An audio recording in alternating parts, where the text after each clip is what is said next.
It's the final Friday night super show. Thank God, man. We are live, man.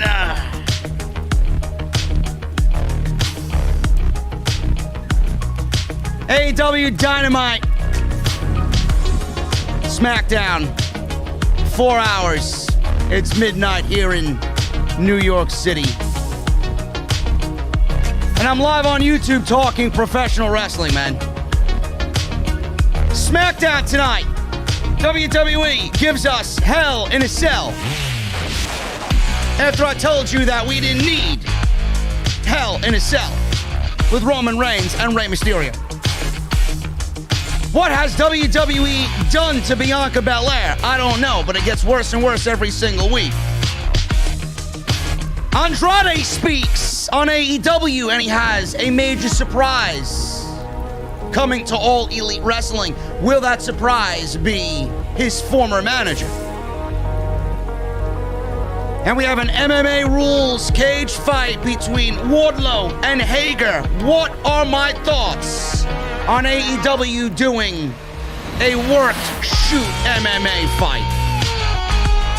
We got all this, plus major news coming out of SmackDown tonight with 3 NXT superstars backstage. This is the only place you need on your Friday night. This is your AEW and SmackDown Super Show right here on Off the Script.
What is going on, guys? Thank you so very much for joining me on Off the Script. This is your AEW Dynamite and Friday Night SmackDown Super Show review for June 19th, or June 18th. It's now June 19th. It's midnight in New York City.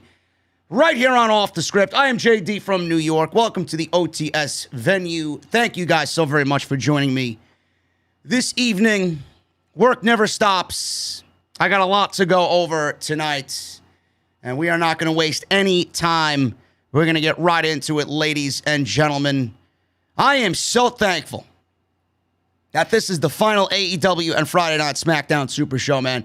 I don't mind when Rampage hits TNT in August. 1 hour is not going to do me anything, man. We have been pretty much exposed to Monday Night Raw on the USA Network at 3 hours every Monday. So watching 3 hours of pro wrestling on Friday night's not going to really do anything for us. But when you do 4 hours and it goes till midnight, and then you do what I do for a living, and I got to come on here and talk pro wrestling, when all I want to do is just sit down with a nice little bowl of ice cream and watch my shows. But I can't do that this evening. So thank God we have no more of AEW being preempted for the rest of the year. I look forward to Rampage in August, though. But we have combined these super shows, and they've done very, very well. So I appreciate you guys hanging in there and staying up late with me. We're going to go over everything tonight. Roman Reigns and Rey Mysterio are complete. And I mean this wholeheartedly, man. I love Roman Reigns, and the heel turn has been the best thing in WWE in years. I've asked for it. We got it. It's exactly how I wanted it to turn out. What a complete waste of fucking time tonight Roman Reigns and Rey Mysterio was. WWE, they did not, A, need this match inside Hell in a Cell. B, they did not need to put this on SmackDown. It is abundantly clear that WWE is absolutely fucking clueless. Why did they put this match on tonight's show? I got my reasons. We're going to talk about it tonight, right here on the podcast. We got Big E and Kevin Owens. They went up against Commander Aziz and Apollo Crews. We also got the Battle for the Crown, which I pray to God is not WWE saying, well, we're not doing King of the Ring this year. That was all that you're getting. Shinsuke Nakamura and Baron Corbin for Corbin's crown that he never really wanted to put on the line. He got it stolen from him, and now he lost it. He lost what was rightfully his in the first place. I don't know who's writing this shit, but clearly it doesn't make any sense whatsoever. Hopefully this all leads to a King of the Ring tournament so that he may try and get his crown back. On AEW side, more of the same old. Nothing really out of this world. We had a great sit-down interview with Andrade El Idolo and Jim Ross. He's teasing a major surprise coming to AEW. What that is, we may find out as soon as next week. That was a great interview with him and Jim Ross. We got an MMA cage fight between Wardlow and Hager. We'll go over that and what I thought about that. Usually, MMA and pro wrestling does not mix when you try to mix the two worlds. I thought AEW did a very admirable job tonight at that. Wasn't perfect by any stretch of the imagination, but they did an admirable job at making it feel authentic, is a good word. We got the debut of Brock Anderson, not Brock Lesnar, like Tony Schiavone teased last week. Brock Anderson, Arn Anderson's son. I was very pleased with what I saw. He's got the makings of something good. We'll go over what I thought about him and how he fared in the ring tonight. And then a great promo package with FTR, Santana, and Ortiz. Oh, so good. Those two teams will be ingrained in each other's business as long as they are in the same company. So some good stuff tonight. Plus, we got news and rumors about three major NXT names backstage at SmackDown this evening. What are they doing there? Why are they there? And is their career about to be finished? That's what I want to know. So we'll talk about that. Thea Trinidad teasing online about a possible AEW debut next week. And I got news on SmackDown as well coming out of SmackDown. We're going to talk about all that stuff. Backstage news and rumors on Rey Mysterio and Roman Reigns. Plans for Roman Reigns' babyface turn, which is in the works right now. And Sonya Deville could be back on SmackDown before SummerSlam. So look forward to that as well. We got a loaded show, guys, so I appreciate you stopping by. Today, sponsored by my great friends over at Bellway Fiber, man. That is getbellway.com. I got super fiber plus plant protein vanilla. If you guys want a little secret about me, man, I take a scoop of fiber every morning. I think it helps me out, and I love it. It's healthy for you, and we're going to go over these guys a little bit later on in the show. But they've been a great sponsor. They've hooked me up with this one, and I think you guys should check it out. If you guys are into the health thing and you need that fiber like me in the morning, I think Bellway is the way to go, man. That's getbellway.com. Use code SCRIPT at checkout for 20% off your entire purchase, man. I want to thank them once again for sponsoring the podcast right here on Off the Script. Follow me on social media at JDfromNY206. That's Twitter and Instagram. Hit that subscribe button down below and turn on that bell for all notifications. If you guys hit that bell, I would love if you do so. Let's try for 750 likes on today's live stream. We are pretty much halfway there. So make sure you guys go and do that for me. I would really appreciate it. It helps out the channel. and it helps out the video when it publishes to YouTube. Make sure you guys go and check out all the other videos that you might have missed on the channel. Great Monday Night Raw review where we ranted about Eva Marie and the disastrous debut of Eva Marie and Drop. Or is it Drop? Is it Drop? Like jelly donut? Or is it, yes, please do drop the pounds? Which one is it? Because you know WWE's body shaming her with that fucking name. Throwing that right at the wall, right at you guys tonight. Because there's a big rant. There's a major rant on that on tomorrow's podcast on episode 381. So you're not going to want to miss tomorrow, man. Go check out Monday Night Raw. Go check out NXT. Go and check out all the other content that you might have missed on the channel. Tomorrow's off the script. I don't usually say this because I'm a very humble person sometimes. But tomorrow's podcast is probably the best podcast ever recorded all year. We talk about, and I know there's other geeks in the community, how I would fix WWE. You don't know jack shit. You may have 400,000 subscribers. You don't know a single fucking thing, geek. Give me a break. You're going to fix WWE with a fucking 8-minute video. Yeah, right. Yeah, right. Tomorrow, you're going to listen to Off the Script, and you're going to listen to how I would fix WWE. Very basic.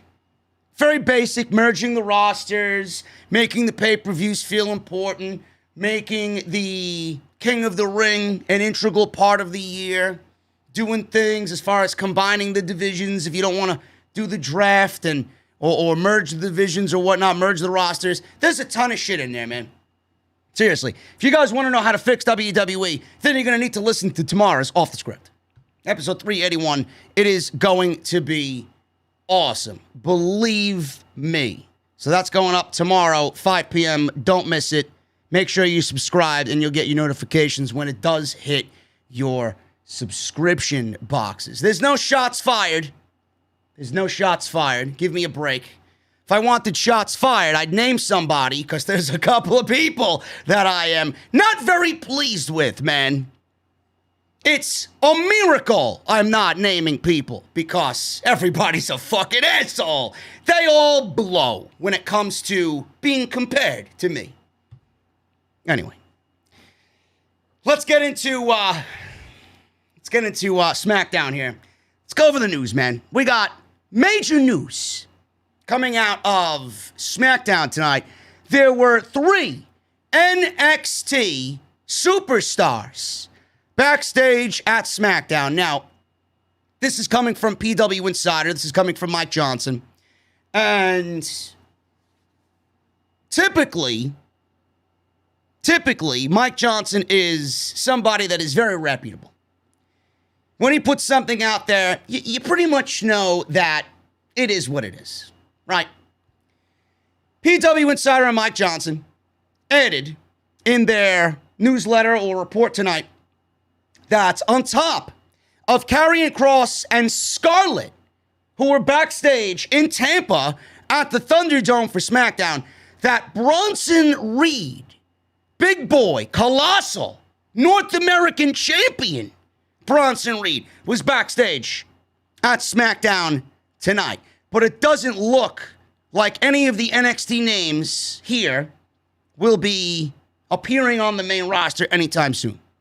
PW Insider's reporting that Reed, Kross, and Scarlett was there with Kross, obviously, but Reed and Kross were there to take part in dark matches before SmackDown went on the air, and they were asked to give WWE management a tryout on what they can bring to the table as far as what they're working with, their characters, and what they are doing as far as an in-ring aspect to the main roster.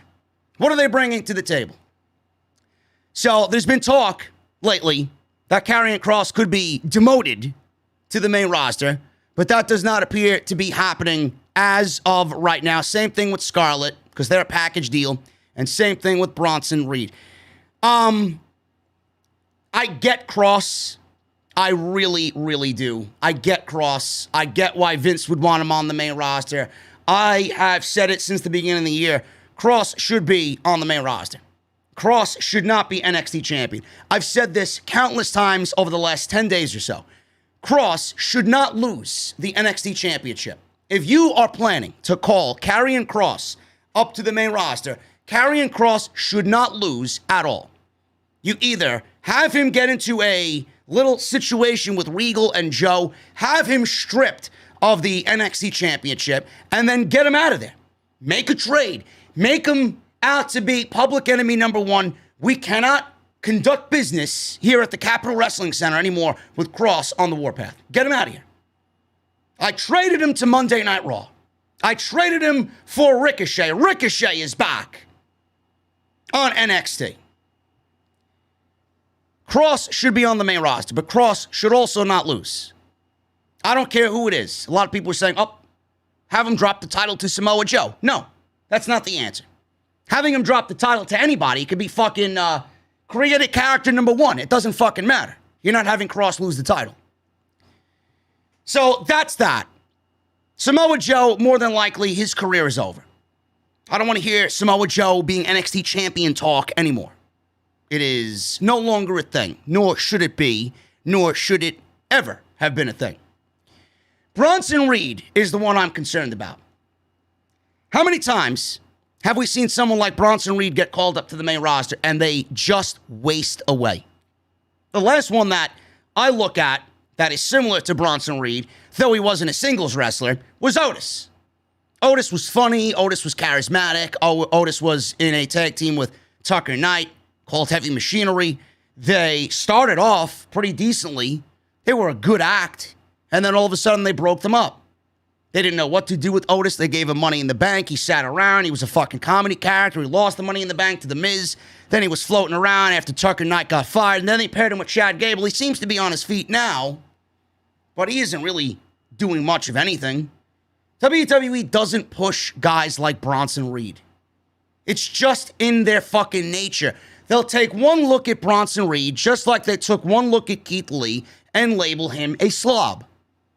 They'll take one look at Bronson Reed and label him fat. I don't want Bronson Reed to fail. Triple H probably has fucking nightmares every single night, knowing that he's got all this plethora of talent, and Bruce Pritchard and Vince McMahon seems to be with the agenda in mind of ruining everything that he's working on down there. Now, granted, Triple H isn't perfect himself, but you can't tell me that he hasn't turned out some goddamn good talent and the main roster has just wasted them away. Or worse yet, fired them without giving them an opportunity. Aleister Black. We don't want that to happen to big boy Colossal Bronson Reed. He's too good. He's too good. He's still young. There's no reason for him to be called up to the main roster. He just won the North American Championship. He's got a feud right now with Santos Escobar. He's going to have a feud with Pete Dunne if all the cards are aligned correctly, if all the stars are aligned right. Pete Dunne. You could have a feud with Kyle O'Reilly. You could have a feud with Dexter Lumis. You could have a feud with... who else? Who else is down there that he could feud with? Isaiah Swerve Scott. There's so many opportunities for him to work and work and work and work and really build his credibility as a champion. After that, why would you want to call him up? Don't you think the natural progression, if you're believing somebody, is, all right, let's have him hold the mid-card title, and then we'll promote him to the heavyweight scene. Maybe he could be somebody that holds that NXT championship. I don't get why you want to rush these people up so quick. Look at what they did to Piper Niven. Now she's Dewdrop. Or is it Doudrop? Pillsbury Doudrop. What is it? What a joke. Because Piper Niven was too cool for the main roster, I'm assuming. You don't want to do that with Colossal Bronson Reed. I'm sorry. But Scarlett and Kross, forget about it, man. Vince takes one look at Kross. He's pitching a tent in his $10,000 Armani suit. If Bruce looks at Scarlett, he'll forget how to spell Lana.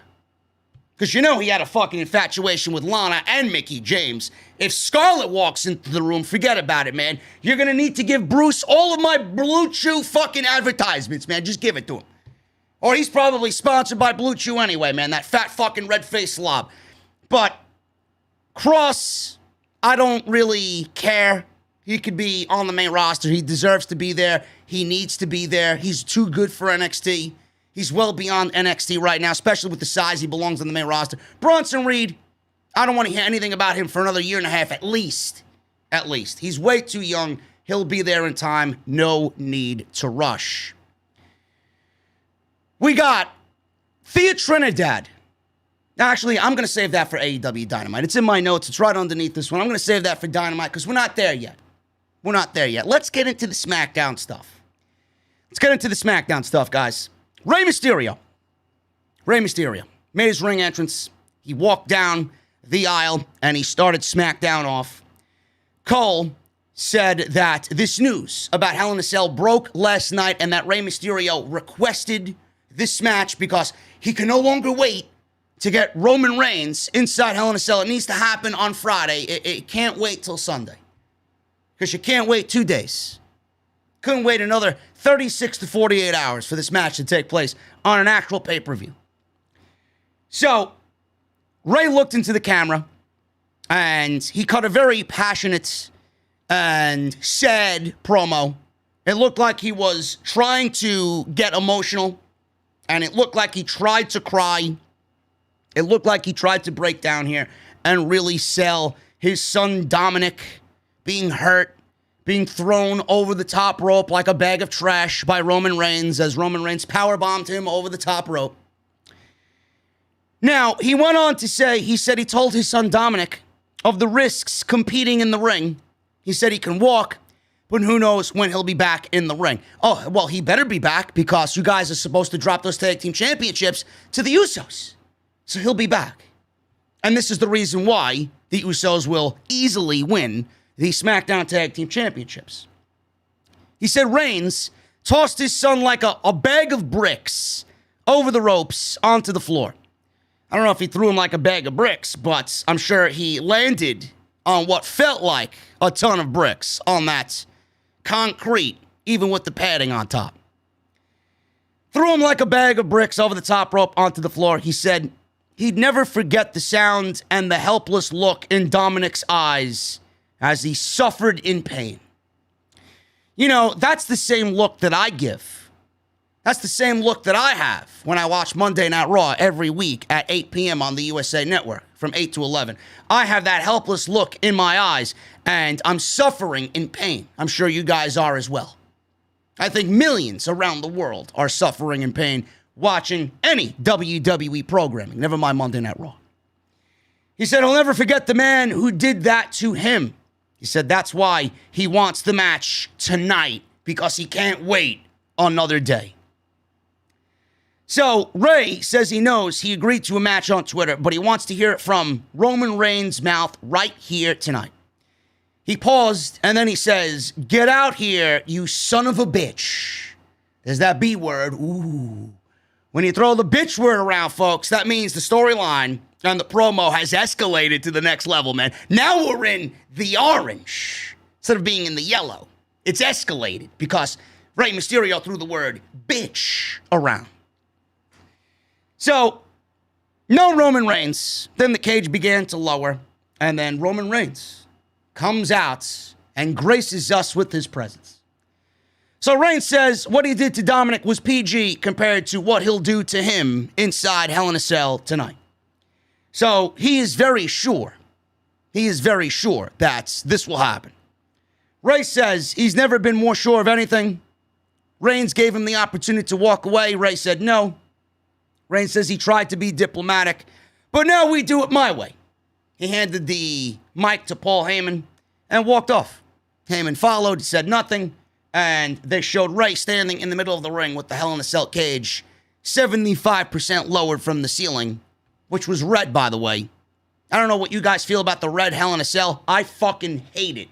I think it looks absolutely disgusting. What was the reason that they changed the Hell in a Cell color from the original steel color to red? How do they think that the red color is more aesthetically pleasing to the people watching at home? Or even yet, the people watching in the venue when they actually have live human beings?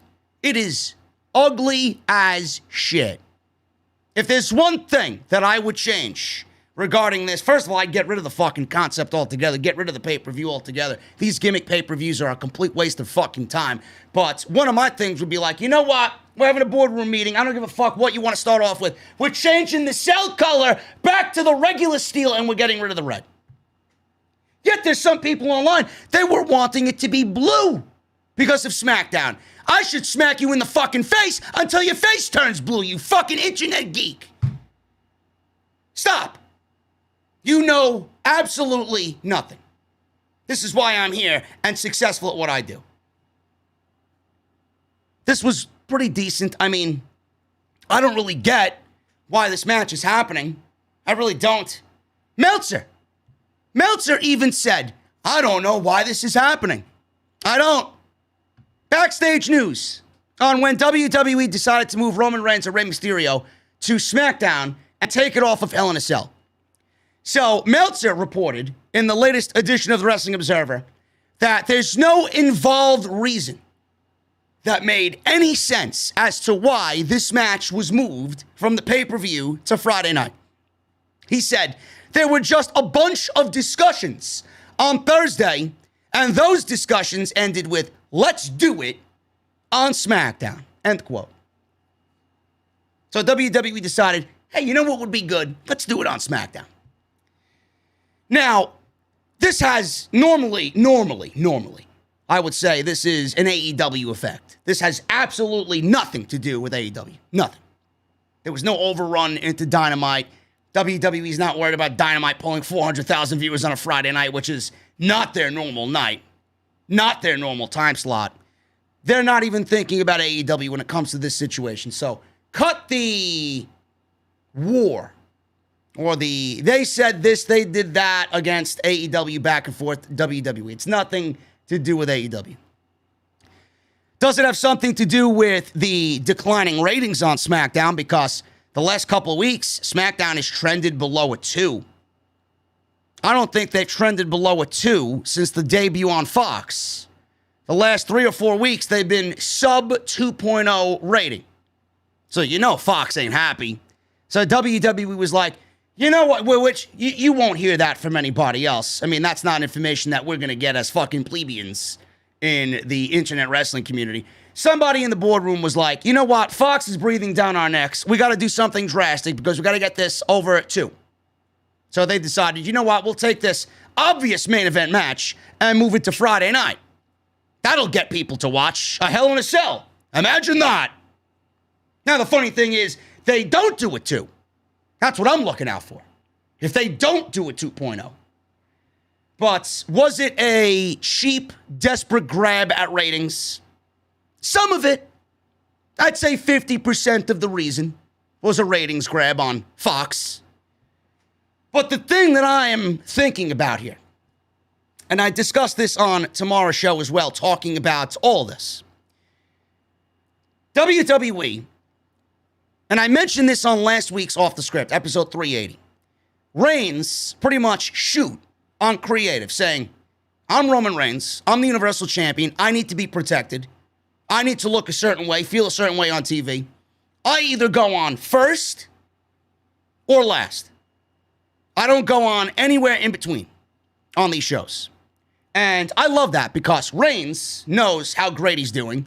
If Reigns goes on first, he knows that nobody's going to be able to follow him. He's going to be the best thing on the show, no matter what. And Roman Reigns is the Universal Champion. He's the most important figure on all of television right now. So he, no matter who's on the show, no matter what show it is, it could be WrestleMania, it could be a fucking F-level show. It doesn't matter. He will main event no matter what, no matter who is on that show. That's what he does. WWE moved this to Friday night, 50% for ratings, and 50% for possibly 2 other reasons. Number 1, I think they may give Drew McIntyre the main event, which right now, that's the main event of Hell in a Cell on Sunday. Bobby Lashley versus Drew McIntyre inside Hell in a Cell for the WWE Championship. WWE could easily be lining up McIntyre to main event and win the championship in the main event as the closing shot of the pay-per-view ends with him holding up the championship. Now, that wouldn't happen if Roman Reigns was on the show. Bobby Lashley and Drew McIntyre would probably open the show. You don't want to do that. You don't want to do that to those guys. That's a main event match, I think. But nobody's main eventing with Roman Reigns on the same show. This is a problem that they're running into. I don't really want to see him win the championship. I don't want to see Drew McIntyre as WWE champion again. And I don't think WWE is going to have it happen in front of no fans again. But that's one of the possible reasons. Now, as far as WWE is concerned by moving this match, with that one possibility, the other possibility could be a major return. And I mentioned this on the podcast tomorrow. WWE moved Reigns and Mysterio to Friday night for Drew McIntyre potentially winning in front of fans, in front of the pay-per-view crowd, I guess, the Thunderdome, in the main event. But what if WWE is having Brock Lesnar come back tomorrow, which we all know he's coming back. We all know he's coming back. You'll hear reports, oh, I don't know what the plans are for Brock Lesnar. Oh, I don't know when Brock Lesnar's coming back. Oh, I don't think WWE is going to use Brock Lesnar at SummerSlam. Bullshit, bullshit, and bullshit. Nobody knows what Brock Lesnar is going to do but Brock Lesnar, Paul Heyman, and Vince McMahon. Dave Meltzer's not going to know. Sean Ross Sapp is not going to know. Fucking bumblefuck fucking geek from UK is not going to know. Nobody's going to know. 3 people know. That fucking secret is sealed so tight, it's fucking worse than Fort Knox. Brock Lesnar may come back on Sunday night. Brock Lesnar may interject himself into this thing for whatever reason. He may crash Hell in a Cell. He may tear the door open, leave these guys wasted. That will cause a no contest, which I don't want to see after the Bray Wyatt debacle with Seth Rollins, but this wouldn't be the first time that it happens with Brock Lesnar. At least it'll be a little bit more believable. Brock Lesnar interjects, he causes a no contest, and that all stems from the stipulation.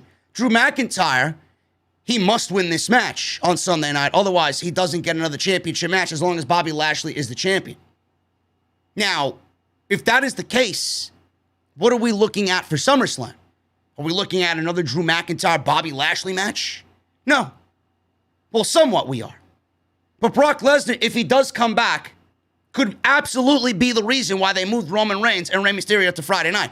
Maybe they got Lesnar. Maybe we get a no contest. Maybe at SummerSlam, instead of doing a Finn Balor versus McIntyre, or an Edge versus a McIntyre, or Jinder Mahal versus a McIntyre, maybe WWE is setting us up with McIntyre winning the title at SummerSlam, which they want to be this year's WrestleMania. And everybody, all the fans, want to see Bobby Lashley versus Brock Lesnar. I don't think WWE is going to do that one-on-one match. There's too much of a conflict between those two guys. Neither one of those guys are going to want to lose to the other. It's going to be a fucking creative nightmare. So what we get, potentially, is Lesnar coming back, McIntyre not winning Sunday night. They hold off on that till SummerSlam. We get McIntyre, Lashley, and Lesnar in a triple threat match. That way we get Lashley and Lesnar in the ring, and we get McIntyre pinning Lashley, winning the championship in front of 60,000 people, and then he can be coronated the way that he should have been coronated last year. That's the other reason why I think they move Reigns and Mysterio to Sunday night. Because I don't know how big of a situation Roman Reigns is going to look like compared to a returning Brock Lesnar to set up that type of match. You know? So those are my thoughts on that. Thoughts on that. Let me know what you guys think about that down below. And we kind of correlate all of that into what's going on with SummerSlam and plans for Monday Night Raw tomorrow. More in depth. So it's going to be a very, very good listen. Apollo Crews and Commander Aziz. They made their way to the ring. Caleb Braxton was backstage interviewing Kevin Owens and Big E. Owens says he's not worried despite how big Aziz is, because Biggie is the strongest wrestler in the locker room. WWE wanted us to believe that this was Commander Aziz's first match in WWE. I'm sorry, I remember vividly how terrible Raw Underground was, and Commander Aziz looks oddly like Baba Tunde. Or maybe I was just hallucinating. Fucking dumbasses. He's the strongest wrestler in the locker room is Biggie. Biggie said Kevin Owens is talented, but KO asked, that's it? I'm talented, that's it? I just showered you with praise. Biggie said, the wound is still fresh. Biggie then broke into his preacher speech and said that they will not be deterred because Aziz and Cruz will feel their power. So we got a tag team match here.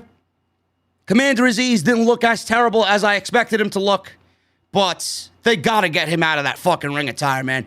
That shit looked like it sucked to wrestle in, man. He was wearing this Nigerian fucking bodyguard outfit like he's been wearing on television every week with Apollo Crews, but he had this yellow rope fucking extension on his ring gear that almost looked like it was about to fucking trip him up. It was about to get caught in his arm. It looked like it was a strap hanging down. It looked like not only an eyesore, but I can't even imagine if he made a fucking mistake and he got caught up in that goddamn shit. That has got to go. It looked ridiculous. They got to do something about that. I get you guys want to make the authentic outfit for him, but if he's wrestling, why does he got to wrestle uncomfortable? I don't get it. So, Aziz, he didn't look as bad as I expected him to be. He played the big man part pretty decently for his first time in there, quote unquote. He was in control against Big E. Cruz tagged in, went for a Death Valley driver on the ring apron. Big E counted and dropped Cruz onto the ring apron. KO tagged in. Sami Zayn was on commentary, by the way. KO then tagged in and landed a quick swanton for a 2 count. Aziz charged at Owens. Owens ducked Aziz, and Aziz flew over the top rope and landed on his feet. And Kevin Owens then followed him outside, threw him into the ring post. Sami was on commentary. He charged at KO, went for a cheap shot, but a distracted Owens turned and saw him, so Sami backed off. When Kevin Owens returned to the ring, Aziz caught him with a surprise Nigerian nail for the 1, 2, 3. And then Aziz, after winning the match, got Owens with a second Nigerian nail. Sami Zayn ran backstage. He relished that Kevin Owens was hit with 2 Nigerian nails. And Kevin Owens, he was watching on the TV, gasping for breath, selling the effects of the Nigerian nail. He said he could watch Kevin Owens suffer and struggle forever. They've been fighting forever, so I'm not surprised that he said that in regards to Kevin Owens. Sonya Deville and Adam Pearce were talking about tonight's big Hell in a Cell match between Reigns and Rey Mysterio. Owens barged in. He was coughing and gasping for breath, selling the effects of the Nigerian nail. He asked for Sami. That's all he asked for. He asked for Sami Zayn. Sonya asked if he's sure. He said yes. Pearce says, fine, I'll give you Sami on Sunday.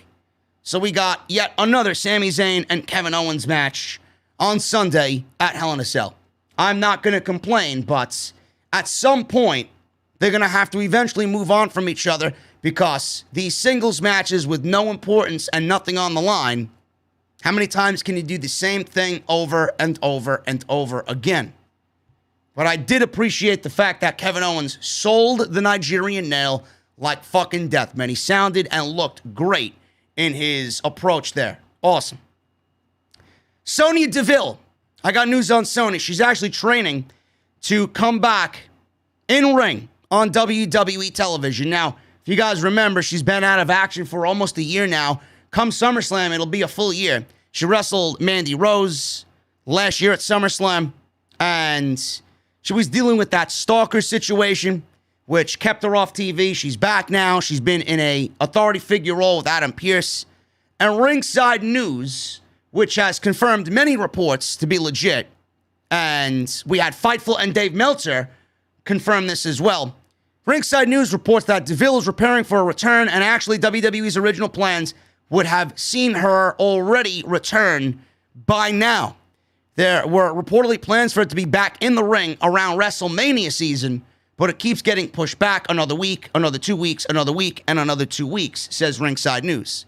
So DeVille has been training, and she's been at the PC. She's been in videos online with other wrestlers training, and it seems like a return to the ring is not going to be too far behind. Sonya was awesome when she was working the Mandy Rose program. She was actually one of the few, and I mean very few, bright spots at the Performance Center while WWE was putting on shows in the middle of a pandemic. The character really broke out. And I know a lot of people were getting very high on Sonya Deville. Mandy Rose was good too. Mandy Rose turned into a legit badass working with Sonya Deville. I liked what both became working with each other. I think they made each other better. Now Mandy is fucking teaming with VIP and catering over there. And Sonya Deville's been off TV just not wrestling. Wearing suits and working with Adam Pearce. But I loved what they did to her. She could be slid into any program, any brand. She could go to Raw and be an immediate impact. She could go to SmackDown and be an immediate impact. But it's going to take more than Sonya Deville. It's going to take more than Becky Lynch being back. Everybody's going crazy over Becky Lynch because she was at the Performance Center training for an imminent in-ring return. Everybody's excited about Becky Lynch coming back. Do you realize what she's coming back to? What is she coming back to? Literally, nobody has been made into a star outside Bianca Bel-Air, I think. With the way WWE is mishandling her already. Nobody has been made into a star. She's walking back into a division that is focusing on the same people that they were when she left. Sasha, Bayley, Charlotte, Asuka. That's it. Ripley is garbage. And Bianca Belair is slowly but surely getting to that Rhea Ripley point. Lame. Lame. So what exactly is Becky Lynch walking into? Are you excited about another Becky Lynch-Charlotte match or a Becky Lynch-Sasha match? This division should be gleaming bright. It should be thriving. Meanwhile, Becky Lynch is coming back and all these fucking geeks on social media are going to be throwing parades. Becky Lynch is back. Oh my God, what is she walking into? It's the worst fucking division that I've seen of the modern era. As soon as they retire that butterfly belt, man, this is the worst of the women's division since that title. So what exactly is she walking back into? Trash. I love to see it. Nobody will tell you that, though. They won't admit that, though. Becky Lynch is not saving any fucking division. Moving on. Baron Corbin. Shinsuke Nakamura. This was Battle for the Crown. Great. Battle for a crown that Baron Corbin owned 5 weeks ago. This was his property, and now he's fighting over his property that is his property. He had it stolen. Rick Boogs. Shout out to Rick Boogs, man. Us musicians, us music savants, us metalheads know, and we appreciate, and we see what's going on here. Rick Boogs is a charismatic motherfucker, man. I love it. I could watch him all day long, man. He is easily one of the bright spots on these shows. Number one. Number two, you can tell that man is going home and before bed every night, man, for a couple of hours at least, he is practicing that Nakamura theme on that electric guitar, man. He's got it down right now. The first couple of weeks were a little shoddy, you know.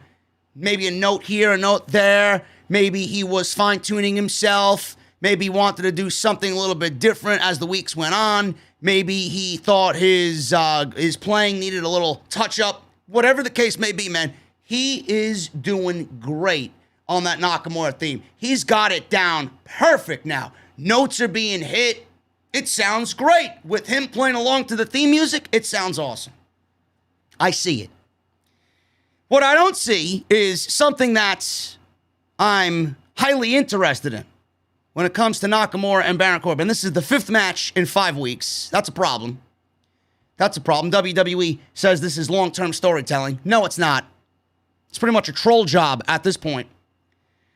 So, I don't want to really praise these guys because this entire 5 weeks has been a complete waste of time. This was probably the best match that they had in the 5 weeks. And that is just because it went 9 minutes.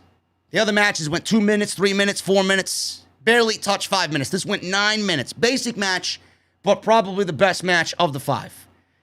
So there was a throne and a crown set up on the stage as if this was legitimately the finals of the King of the Ring. Rick Boogs introduced Shinsuke Nakamura, played him to the ring. Corbin avoided a kick right at the start, rolled up Nakamura for a quick near fall. Nakamura quickly recovered, hit a sliding German suplex, rolled to the floor as Boogs was playing Nakamura's theme music. Corbin was in control during a commercial break. He hit a deep 6 for a very close near fall of his own. Nakamura came back, he hit a backstabber, hit a sliding knee. Nakamura set up for the Kinshasa, but Corbin hit a huge clothesline, turned Nakamura inside out. You don't usually see Nakamura flip the way he flipped on that clothesline. Nakamura fought back, hit 2 knees off the second turnbuckle. Corbin didn't go down. Corbin attempted his choke slam, backbreaker, but Nakamura hit a knee to the face. Then he hit the Kinshasa for the 1-2-3, and he wins Baron Corbin's crown. After the match, Nakamura sat on the throne as if he won the King of the Ring tournament, and Boogs put the crown on him. Corbin sat in the corner and cried that he lost his crown. The crown that he never, ever should have lost. I don't get it. I don't know where this is going. Nakamura is now King Nakamura. The King of Strong Style is now King of WWE. I pray to God that this possesses Baron Corbin to go to Adam Pearce and get Adam Pearce to create a King of the Ring tournament so that Nakamura has to put his crown on the line, inevitably losing it. I don't want to see Baron Corbin have it. I don't want to see Baron Corbin win it again. That can be a thing of the past, man. We're not having a fucking King of the Ring tournament for a goddamn fucking crown, okay? The crown is a thing, a prop that you properly put on somebody's head that wins a King of the Ring tournament. The prize should be a main event match at a future pay-per-view. King of the Ring typically should take place after WrestleMania, whether it happens in May or in June, preferably June. Move Money in the Bank to WrestleMania, get qualifying matches going on there, pick 6 guys to qualify for the Money in the Bank, and move that shit back to WrestleMania where it belongs. Money in the Bank does not need to be a fucking pay-per-view, okay? King of the Ring needs to be in June. Now, the interesting thing is, Sean Ross Sapp of Fightful Select is reporting that WWE is listening to ideas from NBC. I don't know if Fox is included in this, but NBC was the only network named in the report. NBC has floated the idea that WWE use a point system and, I guess, institute a World Cup wrestling tournament on television that will take place over the span of a month. Now, you don't need to call it a World Cup tournament or anything like that. You don't want to do something like that because that's only going to bring back bad memories of Shane McMahon winning a fucking World Cup tournament and a trophy in Saudi Arabia while he proclaimed he was the best pro wrestler in the world. It was almost as if WWE was trolling the entire industry. You don't want anything like that. WWE already has a tournament in their company called King of the Ring. King of the Ring should be mirrored after the G1 Climax. You want points? Wins get you points. Losses, you don't get jack shit. A tournament with a point system over a month is a great idea because not only will it put an importance on wins, but you're going to give 16 men an opportunity to get themselves over on television through brackets, through a block and a B block. You're going to mix and match matches. You're going to put those matches on your weekly television shows. You're going to rinse and repeat those matches in every fucking combination of those matches. And you're going to give people a reason to watch the fucking show on a weekly basis. That's what you're going to do. in June every fucking year. That's what I would do. And the winner of this tournament, the finals take place at an accompanying pay-per-view, or it could be on Raw, or it could be on SmackDown. And the winner of this tournament, the winner of Block A with the most points, faces the winner of Block B, who has the most points in Block B. And the winner of this gets a championship match for whichever brand he is affiliated with. If he's on Raw, WWE Championship. If he's on SmackDown, he gets the Universal Championship. And that championship match takes place at SummerSlam. I mean, is this difficult? I'm waiting for somebody to tell me this is a terrible idea. Here's a fucking clue. It's not. And if you think so, you can kindly exit the fucking venue and be banned for life. King of the Ring needs to be a G1 climax that makes every show important. Every show should be important regardless. But here we are talking about a fucking World Cup tournament based on a point system. You got King of the Ring. What the fuck you need a World Cup tournament for? Hopefully this is all leading to Baron Corbin requesting a King of the Ring tournament. Bianca Belair. And by the way, we talk about more of this again tomorrow on Off the Script. Bianca Belair. She came smiling and dancing to the ring. She got in the ring, had a microphone. She said it felt good to put Bayley in her place last week when ding dong, hello, turned into ding dong, goodbye. She said it's just like a bully to dish it out but not be able to take it. She called out Bayley. She said Bayley laughing at her brought her back to the playground when bullies laughed at her for being less than, when in reality, she was more than they could ever dream of being. She said she's not that little kid anymore. She said she doesn't let anyone define her because she worked hard to get where she is. She's loud, proud, and apologetically her. This shit is fucking garbage. Whoever is writing Bianca Belair's promos should put the pen down and kindly walk the fuck away. I don't know what they're doing to this woman. Before I even say anything, you guys know I love Bianca. I think she's great. But they, creative, Vince, Bruce, whoever's in charge here, is not doing this woman any favors. She sounds like a blithering crybaby. I don't want to hear about bullies. I don't. Bayley's a bully. Fine. You're better than her. Where's the Bianca of NXT? That is the EST. I don't need Bianca to cry about Bayley being a bully when Bianca is the EST of WWE. That means she's the best, the greatest, the fastest. Give me a break. Who is approving this shit? She looks fucking stupid. And she sounds just as worse. Rhea Ripley is dead to rights on Monday Night Raw. That woman is so fucking cringe in everything she does. They ruined her beyond a shadow of a doubt. Bianca Belair is not Rhea Ripley, but she's certainly not that far behind. She is lame. She went from being cool to being lame. She said Bayley will give it her all on Sunday. Sunday, I don't want just you in the ring. I want you inside hell in a cell. So now we're giving Bianca Belair and Bayley an impromptu, unnecessary Hell in a Cell match. Why are we giving them a Hell in a Cell match? Oh, that's right. Because we got to get the obligatory, if the women can do it, then, or the men can do it, then the women can do it. Or the men are getting one, then the women have to get one. Do you see how fucking stupid these agendas are? I mean, does Bianca Belair and Bayley and the feud that you've seen call for a Hell in a Cell match? It barely calls for a match. Never mind inside a fucking 25-foot cell. All because the men have one, we got to give one to the women. Seth Rollins and Cesaro deserve a Hell in a Cell match more than Bianca and Bayley, but here we are playing the fucking agenda card. It does not need, nor does it warrant, a Hell in a Cell. All this does is further deplete the importance of Hell in a Cell. Let's just throw everybody inside Hell in a Cell.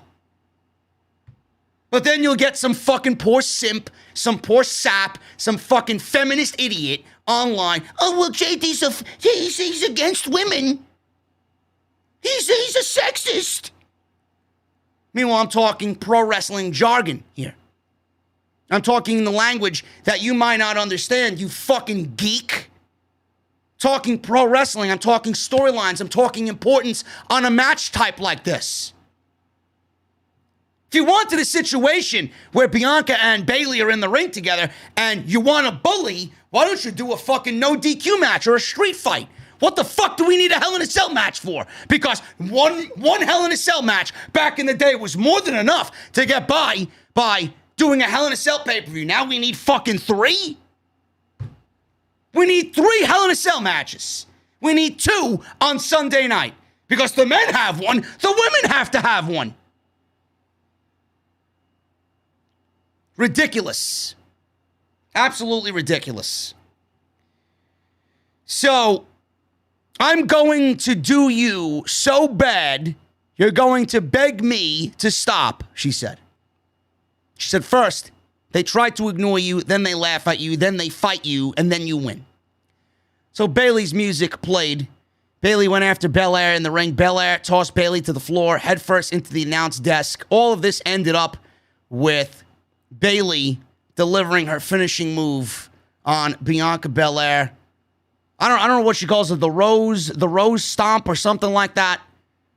It looked fucking great. Whatever she did to Bianca Belair, she planted Bianca face first into the mat, man. Angry Bayley is the Bayley that I love. This entire storyline, this entire feud is making Bianca into an insufferable babyface.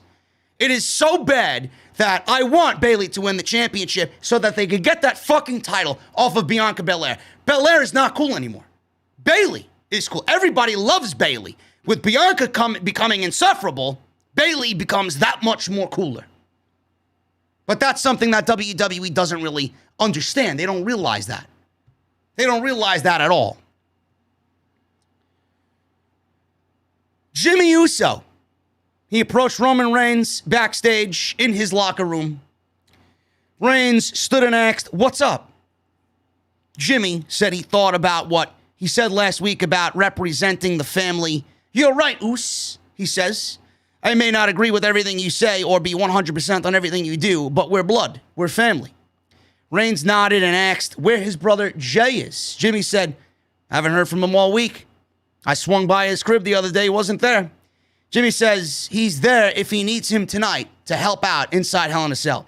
Reigns says, "No, I don't need you out there. I need your brother. Our family is best when it's completely together." So that's pretty much what he said there. And I don't know what's going on with Jay. Like I told you guys last week, with Jimmy Uso kind of being manipulated by Roman Reigns because Jey Uso was caught in the middle of all this and Reigns kind of made Jimmy feel guilty. I don't necessarily think he's going to fall in line immediately, but he understands where Roman Reigns is coming from. Now he feels bad that his brother is so fucking hurt over all this. Now it's going to transition into them getting together, and they're going to eventually be a tight-knit unit. And they're eventually going to win those tag team championships.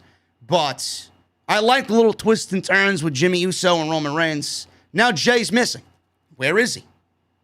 We won't find out till next Friday. Because Roman Reigns is not happening. He's not on Sunday show. Reigns and Mysterio happened tonight. It's not happening on Sunday. Angelo Dawkins versus Otis.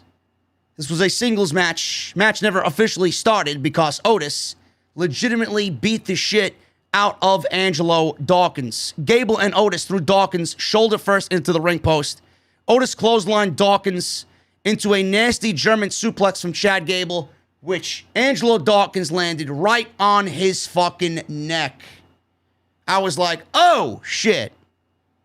That looked like it fucking sucked. There was about 4 or 5 referees to go check on him.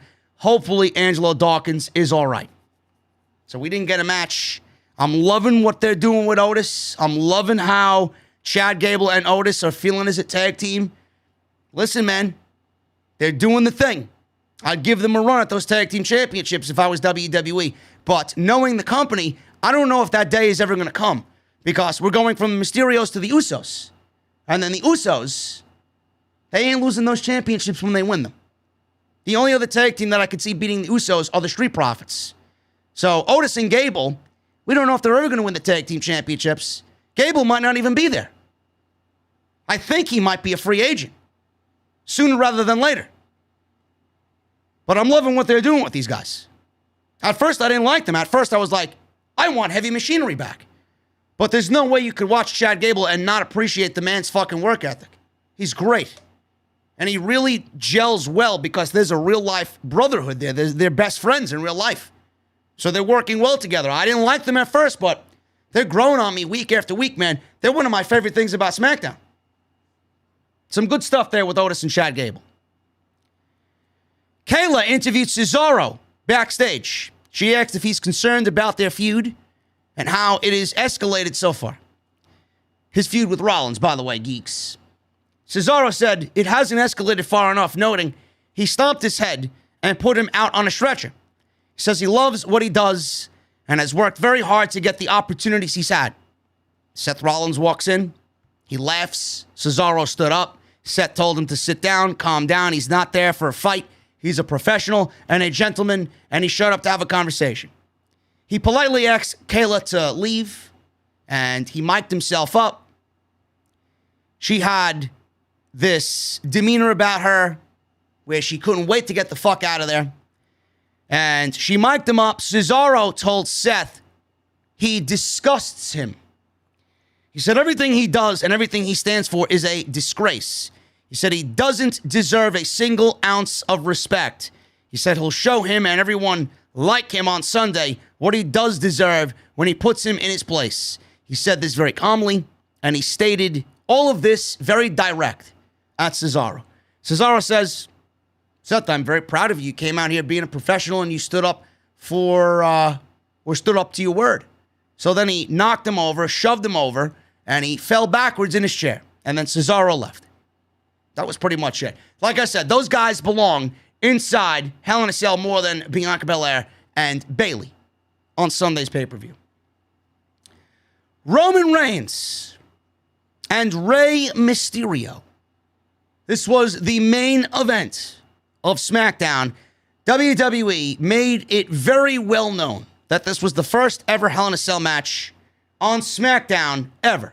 They mentioned it about 16 fucking times tonight. So if you didn't know, you knew at the end of the fucking show.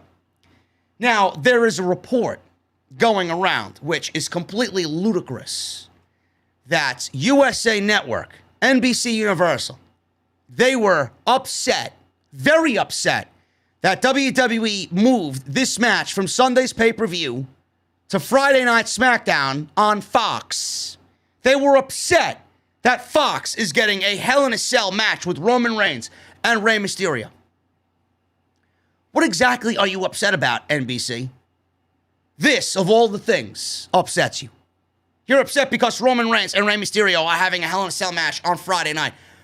But shouldn't you be focusing your anger on how fucking awful Monday Night Raw is?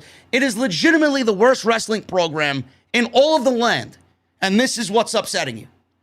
The fact that Monday Night Raw changes fucking commentary teams more than I change underwear doesn't upset you. The fact that nothing but rematches happens on your fucking show every Monday doesn't upset you. The fact that the fucking show is being run by Bruce Prichard and Vince McMahon, who have scripted a fucking doll to chase around one of the most badass women in the locker room. While magic is being performed, fireballs are being thrown, lighting fixtures are falling from the fucking sky. Nia Jax and Shayna Baszler and Reginald. None of this upsets you though, right? You're upset about Roman Reigns and Rey Mysterio. Listen, I'm gonna need you fucking suits and ties, you fucking multi-millionaire fucking geeks, to calm your shit, because this is a one-night thing. You got a bunch of other shit that you should be concerned with on Monday night. Don't worry about what Friday night does. Give me a fucking break. Roman Reigns and Rey Mysterio. This match went 16 minutes. I'm not even sure it's worth reviewing. I'm not. It had 2 commercial breaks in 16 minutes, so we were kind of missing about 6 minutes or so. We got a 12-minute Hell in a Cell main event on Friday Night SmackDown on Fox. So, Reigns did exactly what he said he was going to do. He beat the shit out of Rey Mysterio. So, Mysterio, he ran right underneath the ring as soon as the bell rung, went for a steel chair, started to beat Roman Reigns with the steel chair. Reigns eventually took the steel chair. Reigns blocked the swing, sent Rey flying to the outside. Rey then sprayed Reigns with a fire extinguisher, rammed him in the head with it. Rey put a chair around Roman's neck, and he started smashing him into the side of the cage, smashed him into the ring post with the chair around his neck. And Reigns, after all of that, withstood all the punishment. Charged at Rey at ringside. Rey moved, and Reigns crashed through a table that was leaning in the corner that was set up earlier in the match. Reigns made it come back. He lifted Rey, swung him into the side of the cell by his legs, back and forth, back and forth. So, Reigns was beating up on Rey in the corner. He eventually hits a Superman punch. Rey punched Reigns midair, set him up for a 619. Reigns nailed him with a punch instead. He then charged at Rey Mysterio in the corner, but Rey moved. Reigns went shoulder first into the ring post. Rey eventually landed a 619.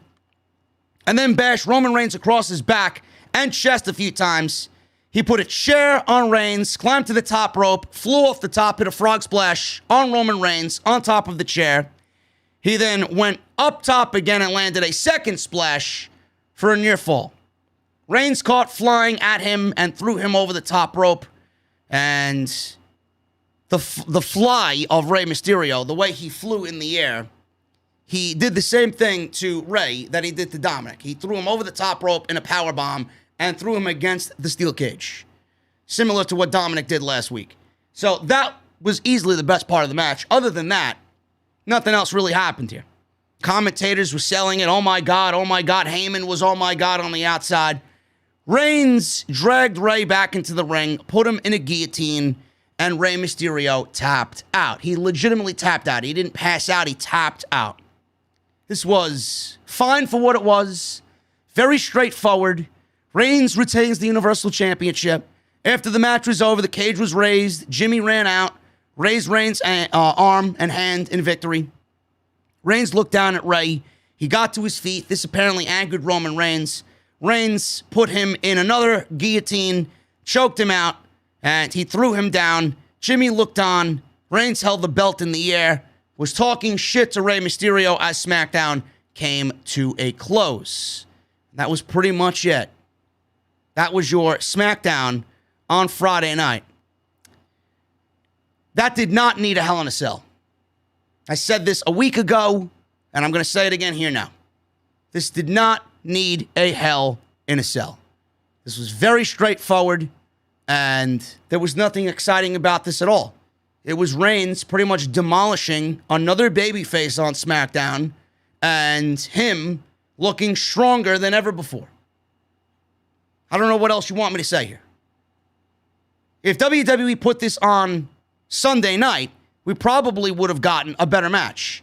If WWE hadn't rushed into this fucking feud, which is nothing more than 2 weeks old, and gave us a proper storyline, Rey Mysterio and Roman Reigns could probably give us one hell of a fucking story.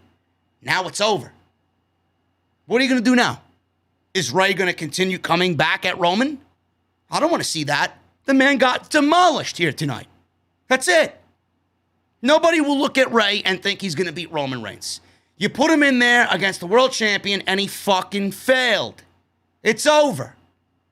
This was completely a waste of time and completely unnecessary. Roman Reigns. One final note on Roman Reigns. Apparently WWE is planning Roman Reigns' baby face turn. Now, Meltzer mentioned this on The Observer, and he discussed how similar the plans are for Roman Reigns and Kenny Omega on AEW Dynamite. Now, Reigns is a heel. Omega is a heel. They're both in that same upper echelon type of heel right now. Now, Omega is giving fans exciting TV matches, title defenses. With Reigns on SmackDown, he dominates everybody. This week, he basically destroyed Rey and Dominic. And even though Reigns is set to defend the Universal title, going into SummerSlam, he beat Rey tonight. He destroyed Dominic last week. Meltzer says this, and I quote, "In time, Kenny Omega is doing this heel turn to come back eventually to be a big babyface, whenever that will be in the year. I don't know. With Kenny hurting, I don't know when that will be. Roman Reigns and Kenny Omega are essentially the same character in the sense that they are heels who are being groomed to be the top babyface star down the line of the promotion. AEW is at least trying to book in a way to make the matches exciting, and WWE is trying to book Reigns and tell you it doesn't matter who he's wrestling, he's going to kill this guy no matter what." End quote.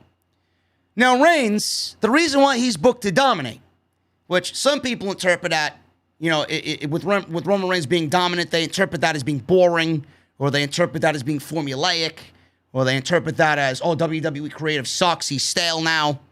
The reason why Reigns is so dominating in his feuds is because WWE wants him to be that way, because that's the only way that he needs to be, the only way he can be, when he eventually wrestles Dwayne The Rock.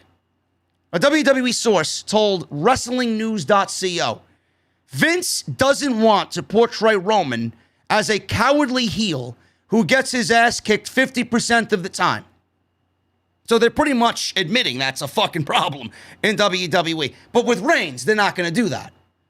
He's the guy who will carry the company for the next few years, and Vince sees him as a top priority. The mentality in WWE right now is to protect Roman at all costs.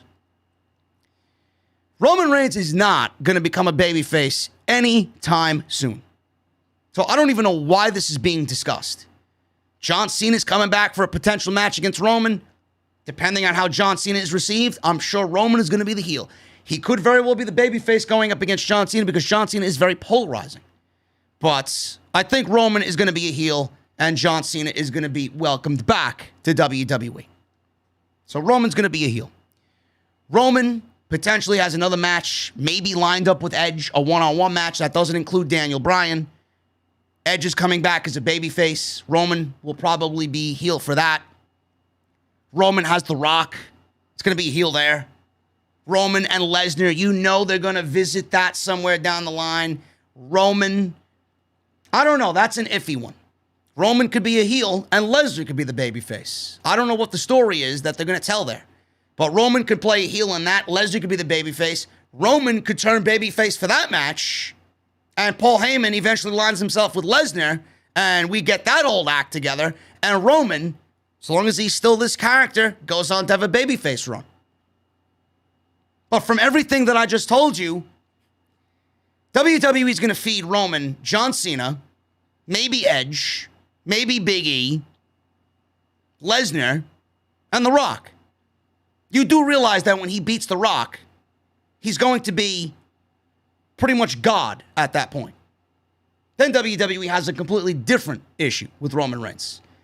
You just fed him every top name in this industry. Every top name that you could think of. Meanwhile, you've done nothing to build anybody else around him to be as close to him, even on the same planet as him, breathing the same air as him, yet you want to take the championship off of him? If he beats all those guys, you're going to have a major fucking problem of Roman Reigns never losing that championship because nobody will be legitimate enough to do it. Roman Reigns is not turning babyface anytime soon. It's not in the plans. It's not in the cards. It looks absolutely ridiculous if you start talking about Roman Reigns turning babyface right now. I'm not saying that it's impossible. He definitely is. But with Roman Reigns, you got to let it marinate. Can't do it immediately. As long as he stays the way he is right now, I have no problem with him being babyface, but that's all we wanted. That's exactly what we wanted. We didn't want babyface Roman from fucking 4 years ago, 5 years ago. This is the babyface Roman we want. Somebody that is comfortable in his skin, that has that character that we all know he should have. But at least another year, I'd say, of Roman Reigns being a heel. And then we can start talking about being a babyface. Guys, we're going to get into the SmackDown stuff. Actually, no, the AEW stuff. I'm sorry. It's late. It's 1:30. We just finished the SmackDown stuff. We're going to get into the Dynamite stuff in just a second, man. But quickly, I want to thank my sponsor for today's show, and that is Bel-Way Fiber. GetBelway.com. Right here, guys. I take my servings of fiber every morning, and Bel-Way was kind enough to send me this super fiber plant protein vanilla that I've been having every morning. It's awesome stuff. It makes me feel good throughout the day, and I want to thank them for supporting the podcast, man. Listen, if you're looking to get rid of some pesky pounds or even just maintain your weight, Bel-Way may be able to give you the boost that you need. Now, the super fiber in Bel-Way keeps you feeling full for a longer time after you eat. This can also cut cravings, so you do, in fact, eat less. That means you end up eating fewer calories in a day, which helps you keep your weight in check. It's important to drink more water when you take Bel-Way Fiber, and drinking more water has been linked to weight loss. Bel-Way is all organic, all natural, it's vegan, it's keto, it's gluten-free, and it's, like I said, a fiber supplement that contains 0 sugar. Very important to me especially, man. No sugar at all. It's flavored with real fruit, so it tastes better than other fiber brands. Bel-Way is safe to drink every day, 1 to 3 times a day. To take it, all you do is simply mix it with water or blend it with your smoothie and drink it immediately. Bel-Way comes in tubs, sticks, and they start at $19.99. They're only available in the US, and all you guys have to do is use code SCRIPT at getbelway.com. Use code SCRIPT at checkout, and you're going to save 20% off, man. It's about time. The summer's about to really hit. Get into that summer shape. Start eating and drinking healthy. Bel-Way Fiber is a great start to getting you on track, man. Bel-Way Fiber, getbelway.com. Use code SCRIPT at checkout for 20% off. And I want to thank them, as always, for supporting Off the Script. We got about 1,500 in the venue on a Friday night, early Saturday morning. Thank you guys so much for staying up late with me, man. I don't know who else is live right now, but I appreciate you guys making me your destination this evening for SmackDown and AEW. Dynamite itself was a fun show, man. Really nothing big happened on the show tonight. It was just a fun show. We got a nice little MMA fight between Jake Hager and Wardlow. We got Andrade's interview with Jim Ross. We got a trios or a 6-man tag that really gave me a nice little glimpse into what the trios championships could potentially mean to AEW in that main event tonight with the Bucks and the Good Brothers, or Matt Jackson, I should say, and the Good Brothers with Eddie Kingston, Penta, and Mr. Frankie Kazarian, the Elite Hunter, Frankie Kazarian. Darby Allin tonight. He told Sting to stay home, and he battled the Men of the Year, Ethan Page and Scorpio Sky, all by himself. It was a fun show, man. Not saying it was a blowaway show, but Dynamite knows exactly what's going on. Tony Khan knows exactly what's going on. These Friday night shows, they're there. They got to put on weekly television. They're there. But they're not really putting their best foot forward. So when they get back to Wednesday night, this Saturday night show is shaping up to be a live show, really important show. Got Kenny Omega and Jungle Boy for the AEW World title. Then they go back to being on Wednesday. I can't wait. I can't wait. I cannot stand watching 4 hours of pro wrestling and then doing a 2-hour podcast, man. I don't like it at all. I want my Wednesday night wrestling. Dynamite needs to be on Wednesday. So Dynamite opened up with a cage fight between Jake Hager and Wardlow. And we had Shawn Spears with Wardlow. Jericho was with Hager. And I'm not really a fan. I'm going to throw this right out there. I'm not really a fan of pro wrestling mixing with MMA. I'm not. This is not my cup of tea. I'm not an MMA guy to begin with. But I got to give AEW credit, man. The MMA ring looked great. They really made it look as legitimate as possible. AEW went above and beyond to make this a really true representation of MMA. Jake Hager is an MMA fighter legitimately. Wardlow has Brazilian jiu-jitsu background. So these guys know their shit. The cage looked great. Justin Roberts, a little cringe. He tried to be Bruce Buffer a little bit with the, "Are you ready?" No, come on. Just be Justin Roberts, please. They introduced Aubrey Edwards, and she gave the little pre-match speech about them shaking hands and yada, yada, yada, the rules and everything. And I love the whole presentation of it. They really deserve an A for effort for the visual presentation of this MMA fight. The only thing I didn't like was the fact that they tried very hard, while making it seem legit, they tried very hard to also keep it in check with being a pro wrestling match. Meaning you've seen Hurricane Karanas in there, meaning you've seen shots on the ground and pound sequences between Wardlow and Hager where they weren't really punching each other. It was very soft punches, very soft blows, so as far as the realism there, some of it didn't really come off good on television. But the fact that both of these guys worked their asses off and they had a very fun and different type of match that you're accustomed to seeing on Dynamite, I thought it was great. Another thing I liked about this, and I don't know if a lot of people are going to really, pick up on this. I love the fact that they had the human suplex machine, Taz, out there calling these submissions and calling these holds in this MMA style fight between Hager and Wardlow. Having Taz out there was a great attention to detail spot because that's his thing. He knows his moves. He knows his submissions. So having Taz out there really gave an even better presentation to help out these guys who are pro wrestling commentators. Meanwhile, Taz is a little bit more knowledgeable in that type of thing. Some good stuff there, man. This was a 3-round fight, 5-minute rounds. Each fighter had a corner guy, like I said, Spears and Jericho. Fighters could only win by knockout or submission. And this went to Jake Hager in the second round, which is another thing. I'm glad it didn't go 3 rounds. It ended in the second round. The MMA guy won.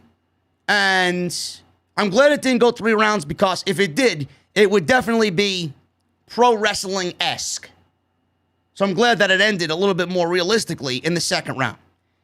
So Hager had a triangle applied. Wardlow tried to lift Hager up enough to break it. Hager transitioned into a standing ankle lock. Wardlow was nailing Hager with some kicks. And Wardlow eventually powerbombed him into the cage and hit a running Hurricane Karana. Wardlow speared Hager down, but Hager countered into the head and arm choke. Wardlow slipped out before he fought out of a fireman's carry and took Wardlow down with a Uranagi. He kept the head and arm choke applied. Wardlow, before he passed out, gave the finger to Jericho, and he eventually passed out, and that's when the referee, Aubrey Edwards, called for the bell.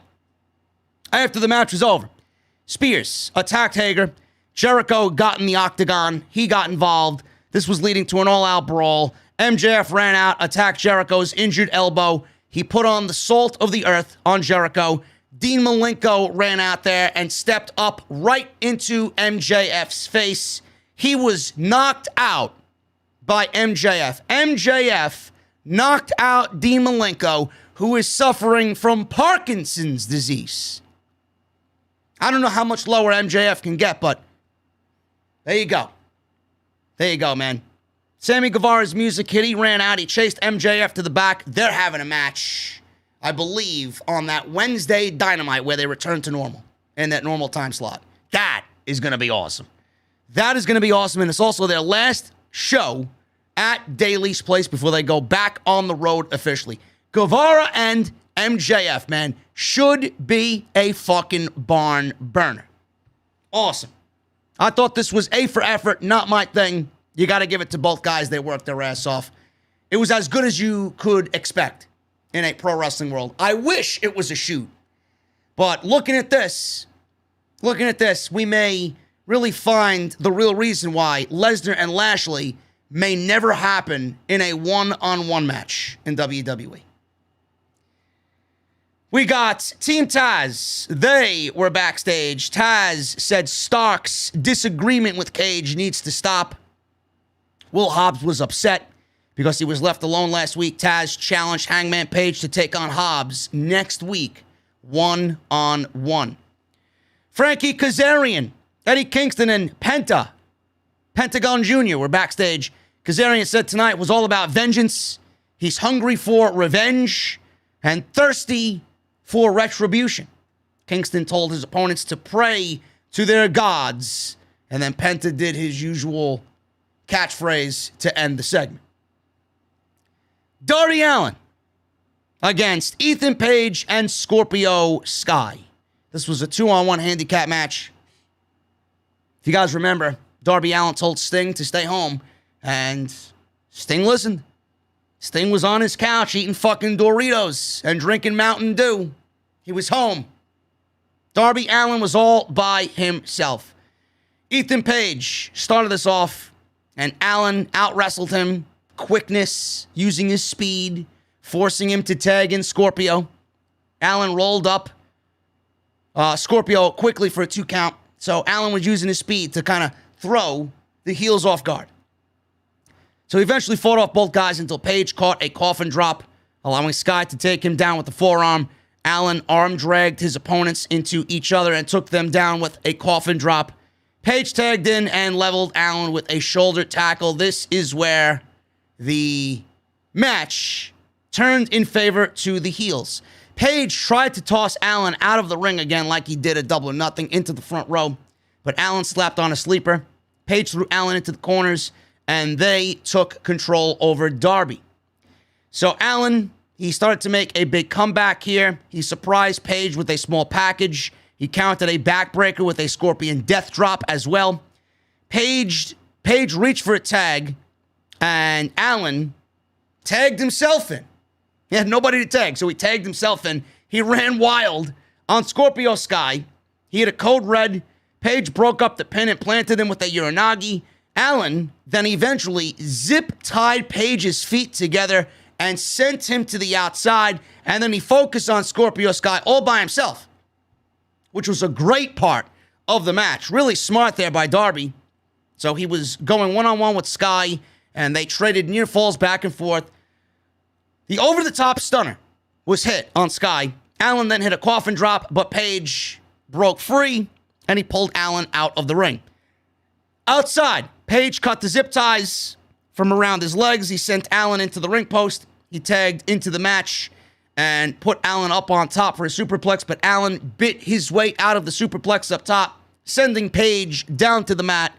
Sky pulled out Allin's legs, and Page hit the Ego's Edge off the top rope as he grabbed Darby off the third turnbuckle, and he threw him as he executed his Ego's Edge, which is nothing more than a release Razor's Edge from Ethan Page. And that was it. 1, 2, 3, and the Men of the Year beat Darby Allin in a 2-on-1 handicap match. This was fun. Darby is excellent. And Darby, I think it's pretty safe to say that Darby can have an exciting match with almost anybody on AEW's roster. Because I know a lot of people are not high up on Ethan Page right now or Scorpio Sky. Seems like they're slowly coming into their own. But Darby is just on another level. He really is. He is so good. And this match, while he took the loss, he was made to look strong because he lasted quite a bit in there with 2 tough guys. So Darby takes the loss here, as he should, but I don't know when this is all going to be over. I mean, how is this going to end? Now they got their win back over Darby in a handicap match, but this should have ended at double or nothing. I don't really want to see these guys going at it anymore. What's the next in line? What's the next storyline element for this ongoing issue? I don't think I'll be interested at that point. I think I'm pretty much maxed out at this current point on all four of these guys. Just being intertwined with each other. They got to move on and do something else. Orange Cassidy with the Best Friends defeated Cesar Bononi. This was a fucking circus. This was a complete fucking circus. If there's one thing I hate about AEW, it's matches like this. You got the Wingmen, who's led by Ryan Nemeth, and he's spraying orange self-tanner all over Orange Cassidy, and you got fucking Peter Avalon over there brushing his hair, and this was a fucking circus. They put their jacket on Orange Cassidy. They were trying to make him up into a model or a wingman. This was ridiculous. Absolutely ridiculous. Orange tripped Bononi while wearing Ryan's jacket, sending him to the floor. And then the wingman caught a dive. Statlander distracted the referee while the Best Friends assisted Orange on a cheerleading dive that launched him into the air over the top rope onto all of these guys. Bononi caught the diving DDT by Orange Cassidy. Orange turned it into a stunner and a rolling DDT. Orange took out Nemeth and JD Drake on the outside. The fake JD Drake, with the orange punch before doing the same to Bononi for the 1, 2, 3, and that was it. A fucking circus. This is one of the sole reasons I hate these segments that AEW does like this. I fucking hate it. No more of this, please. Jungle Boy. He was interviewed and tracked down by Alex Marvez. Marvez talks with Jungle Boy about his upcoming title match against Kenny Omega on next week's show. He goes to ask a question, and Omega shows up with Don Callis on a golf cart. I was going to say a shopping cart. A golf cart, honking the horn all the way down the corridors of Daly's place. Omega says, here he stands without any fancy clothing or a title. Why is that? Omega says, JB, Jungle Boy, tarnished his image last week. He's going to give Jungle Boy a chance to prove his toughness in a street fight. He asked Jungle Boy what he's got. So Jungle Boy asked, you want me to fight you here right now? I would rather beat you and win the championship next week in the ring. Omega lets Jungle Boy get a free shot. I'll sweeten the deal. I'll let you get a free shot. Jungle Boy gets ready to punch Omega in the face, but Michael Nakazawa takes his laptop from behind and smashes Jungle Boy over the back with the laptop. Omega throws a few punches, and they throw Jungle Boy into a bunch of trash cans. Nakazawa gets him up and helps Callis and Omega get into the golf cart. Omega ends up booting Nakazawa back in the golf cart, or not back in the golf cart, back to Jungle Boy. Omega yells at Jungle Boy, I'll see you next week, as Don Callis is honking the horn of this golf cart as they drive away. Alex Marvez talks with Matt Hardy about his feud with Christian Cage. Hardy says they have a handshake agreement before the Casino Battle Royale, and that is exactly why he is going after Christian's ass these couple of weeks. Christian tries jumping them, but the Hardy family office ends up locking Christian inside a caged area outside of Daly's place. Hardy tells Christian he wants to talk and offers Christian a check to retire and go back home. The check, I was going to say Jeff Hardy. Matt Hardy, I am fucking tired, man. Matt Hardy, the check that he wrote was for over $70,000. He says that is what Christian's career is worth. So Christian tells him to open the door. Hardy says he's going to end Christian's career if he doesn't stop, and he walks away. So it looks like we're getting Matt Hardy versus Christian Cage at some point. I still think Christian, I guess, with this feud with Matt Hardy, I was going to say that Christian's going to screw Jungle Boy. Maybe eventually, maybe not next week, but eventually. I think Christian is better off as a heel.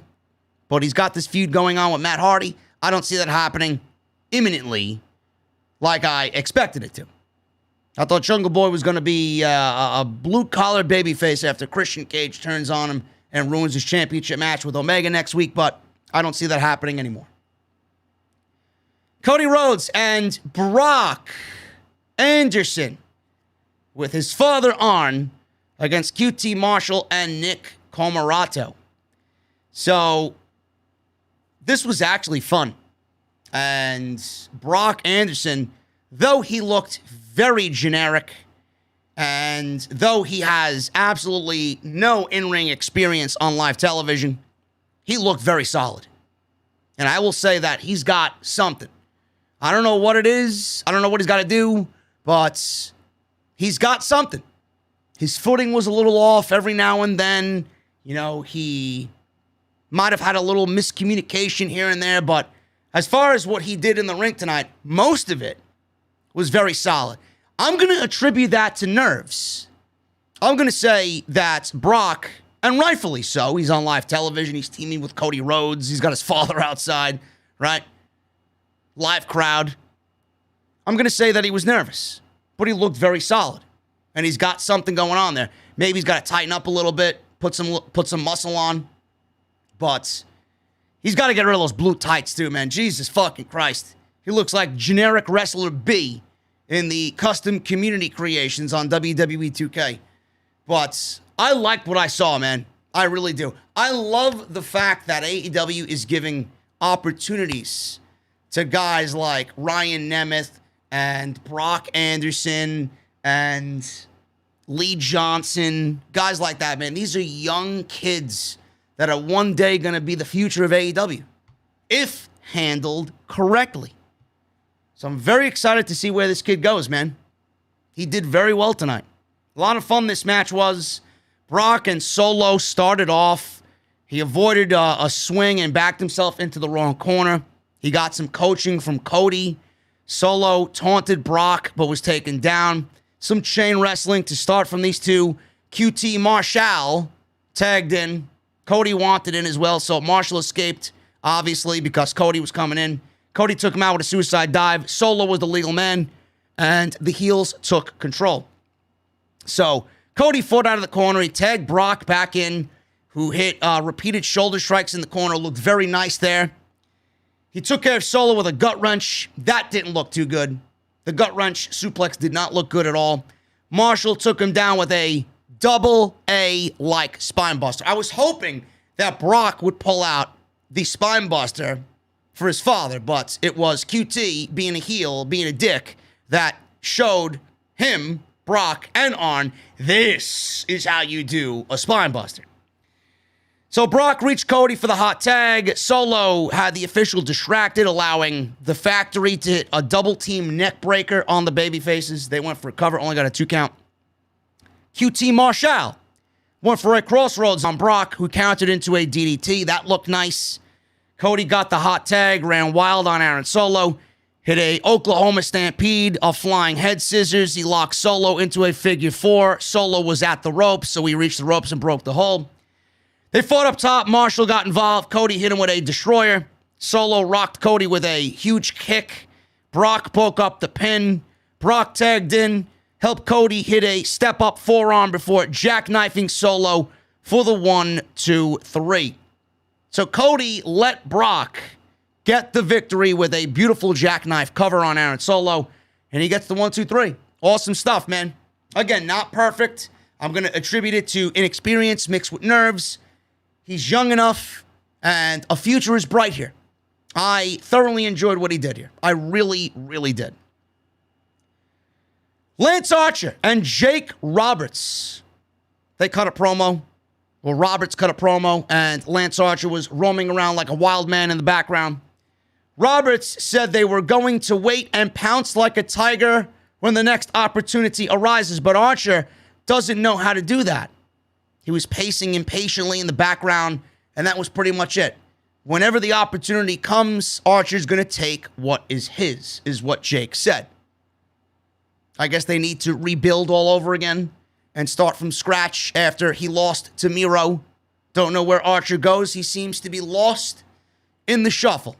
Does Lance Archer look? I don't know. Andrade sat down with Jim Ross. This was great. I think everybody in life You take a look at Andrade in this promo. Everybody in life should aspire to look as good as Andrade. The guy looks like a fucking $1 billion, man. He looks fucking awesome. He's wearing this beautiful suit. He's got his lucha chain on. He's got the sunglasses on. He's drinking a fucking cold beverage sitting there in what looked to be his beautiful home. Everybody should aspire to be Andrade. I'm loving the presentation of Andrade in AEW, man. He comes off already in 2 weeks like a big deal. I was very interested in this promo because, as you guys know, he was never given a microphone in WWE. Never. But I thought he did very well here. He spoke broken English, but that's always going to be the case. Tony Khan let him speak in some broken English. Tony Khan also let him speak in his native language. So he felt comfortable. This was great. Jim Ross asked the right questions. He didn't fuck up his name. This was a great sit-down segment. Very blunt, very straightforward, very to the point. Jim Ross sat down with Andrade. Ross asked Andrade why he chose AEW. Andrade says there's a lot of talent and many stars, but he is the superstar. Andrade says he deserves an opportunity for the TNT title and the AEW World title. He says they are his next step. Ross asked about Vicky Guerrero introducing him. He says that they have a great connection because of their respective family histories in pro wrestling. I love the tie in there. I love it. I'm glad that they acknowledge that. He continues and says that they have a big surprise coming up in AEW. What is that surprise? I don't know, man. But if you go and look on Twitter, it seems that Thea Trinidad, the former Zelina Vega, could be on her way to AEW. Now, Thea played into this fan speculation. She could be trolling for all we know. She could be using this to garner attention for herself. We don't know. But it's funny that Andrade mentioned a surprise.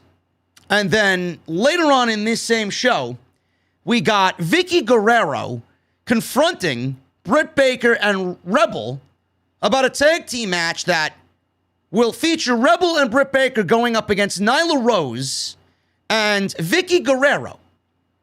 Now, that doesn't seem like something that would interest anybody, really. I don't think anybody wants to see Vicky Guerrero in a fucking pro wrestling ring in 2021, which I'll get to in a second.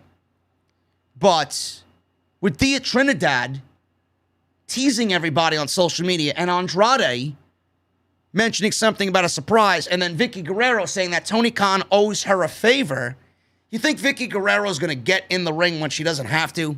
She's a heel. Andrade's a heel. They're going to be very sly, very wily about what they are planning to do in AEW. Vicky Guerrero is being paired with Andrade. She can't go into a wrestling ring with fucking Nyla Rose and look weak, okay?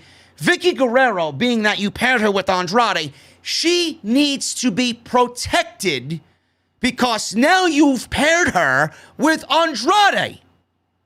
Nobody wants to see Vicky Guerrero wrestle. She needs to be protected if she's going to be alongside Andrade. Simple. I hope that is the mindset of Tony Khan.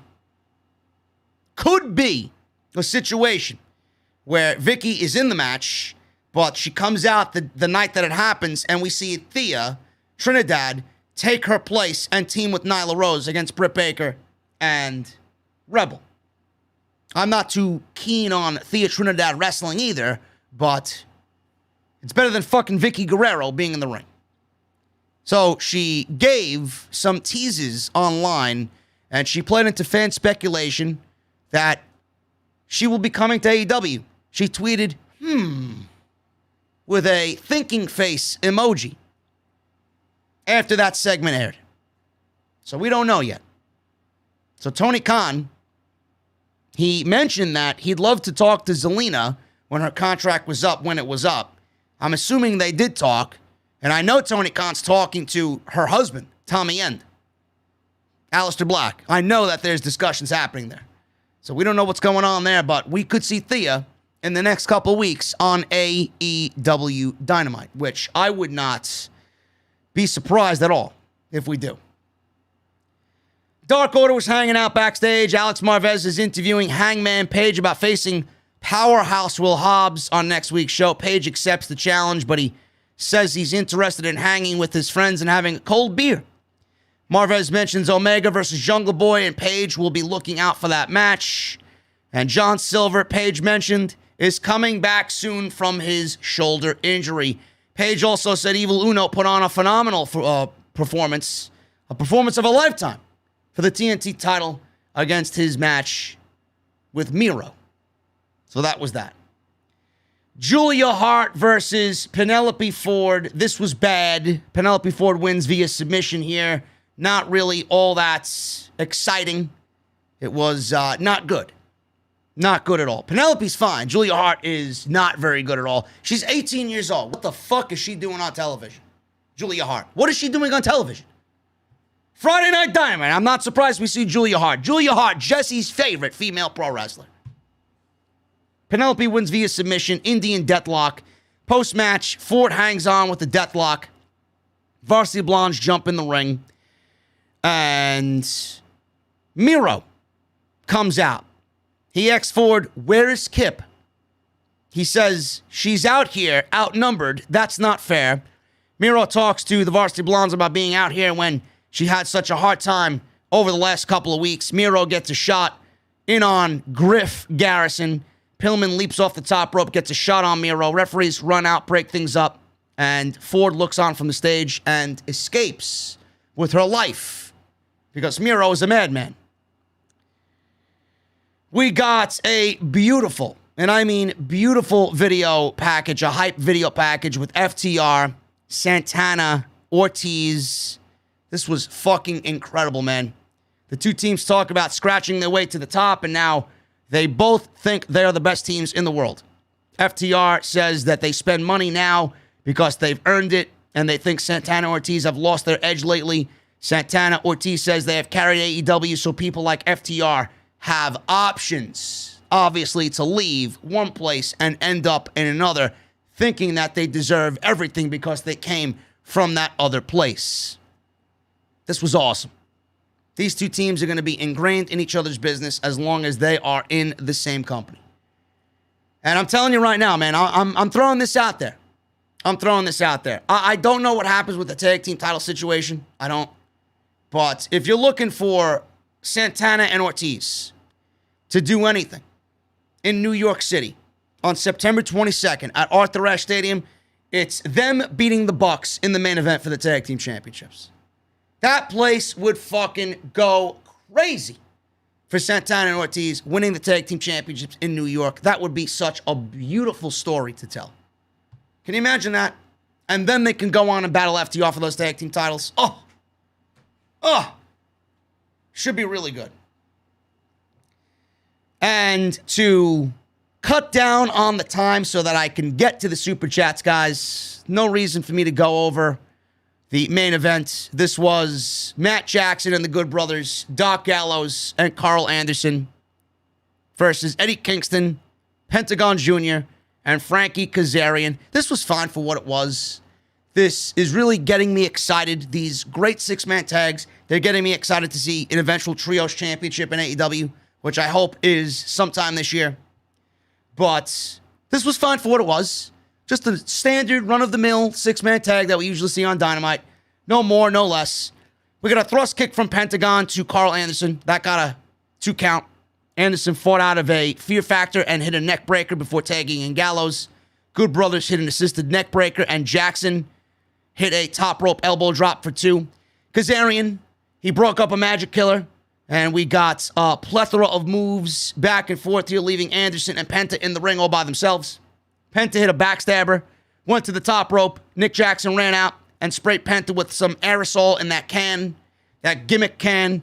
Anderson hit a top rope stun gun for the 1-2-3, and we got the Elite winning in the main event over the Baby Faces on Dynamite. The final Friday Night Dynamite in Daly's place and the final Friday Night Dynamite for me to cover both of these shows so I don't have to go till 2 in the morning. And that is that, guys. That is that. We are going to go over the super chat. What the fuck is going on in this chat, man? Holy shit. What is this? Is this what happens late in the evening? What is this, man? What happened to the chat? What is going on, man? Wow. Yeah, I am, you know what, guys? You guys can get the super chats in, man. I'm gonna shut this shit down. I'm gonna shut the chat off because that is just utterly ridiculous, man. That is ridiculous. I did not expect to see all of that spam here in the chat, man. There's bots on YouTube, 2 o'clock in the morning. It's getting out of control. So we are going to do, I think we can do subscribers. Who can send messages? Subscribers. So this has to be a thing that I do now because YouTube is fucked at 2 o'clock in the morning. Anyway, guys, I appreciate you joining me here on Off the Script.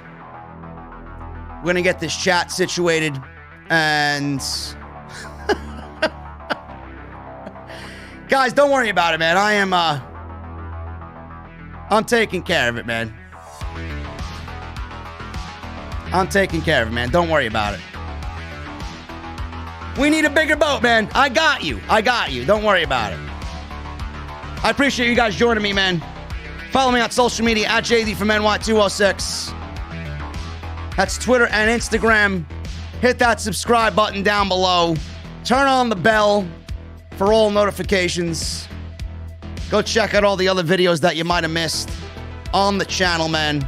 Monday Night Raw, NXT. We got Off the Script coming tomorrow at 5 p.m. Episode 381. Should be a good one. Probably my favorite podcast all year. I love talking WWE and how I would fix it, what I would do. I love those types of shows.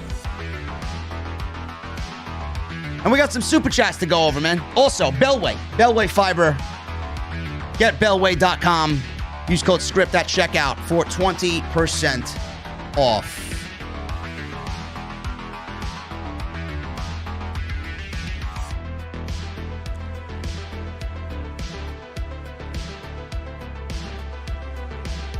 Let me get into the super chats, guys. I'm trying to get this chat under control, man. This is crazy. This is absolutely crazy, man.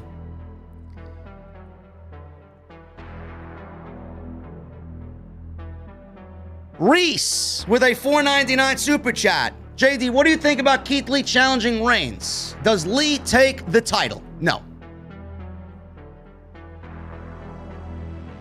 No, Lee does not take the title.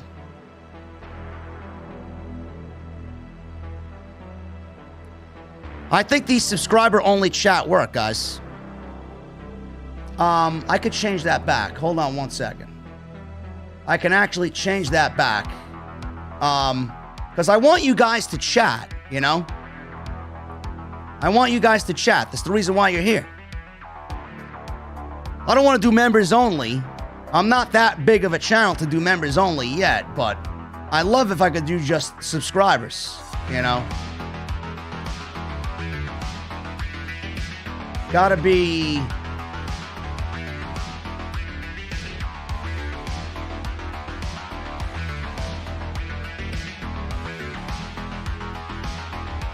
All right. I like that YouTube added this option, man. I really do. Now I can only make it...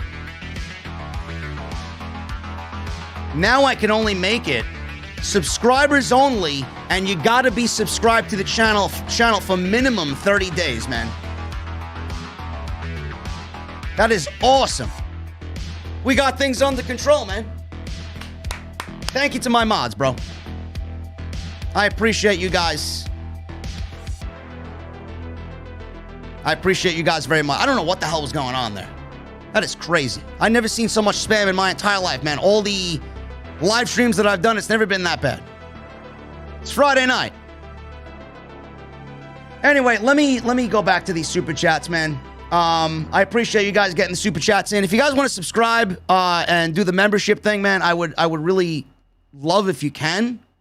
So you guys can do that for me as well. There's always some perks, some great stuff going on here. Let me see. Reese, thank you for the $5, man. You also got another $5. Or would you do Cross or Walter out of the three? Nobody is beating Reigns. Nobody is beating Roman Reigns. Okay? Also, Mr. No Days Off, Reese with a $19.99 super chat. Even though you took off Wednesday and Thursday, Goon, but it's understandable. Bro, there's no news. I'm not putting videos out for the sake of putting videos out, man. There's got to be something of substance there.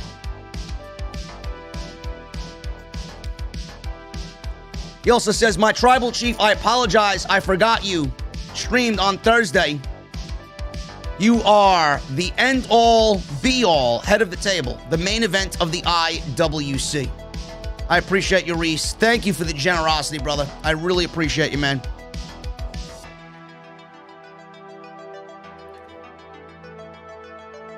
Michelle Moran with 2 super chats, a 5 and a 2. Hello, JD. I think Vincent Kennedy McMahon will swerve us Sunday and have Bayley Bianca close the show. And now, who does Roman have now for Money in the Bank if his feud with Rey is over? Maybe go back to Cesaro. I think Cesaro mentioned something about Reigns tonight. I would watch Wardlow Hager for 3 hours than Raw. I would rather do anything, period, than watch Monday Night Raw. $5 super chat from God Tongue. Penta has some of the best geared game out there. Definitely not biased because purple and green are my favorite colors. I'll tell you what, man, I am not a fan of his Joker look. I like his original look better, but that's just me. Though I love the color purple, though. Deshaun Turner with a $4.99 super chat. Done. Bruce, the fans won't get the name Piper Niven. How about we change it to Dewdrop? What do you think? Bro, the name Dewdrop. Just look at the 3 letters in her name, man. D-O-U. Those are the first 3 letters in the word donut. Donut.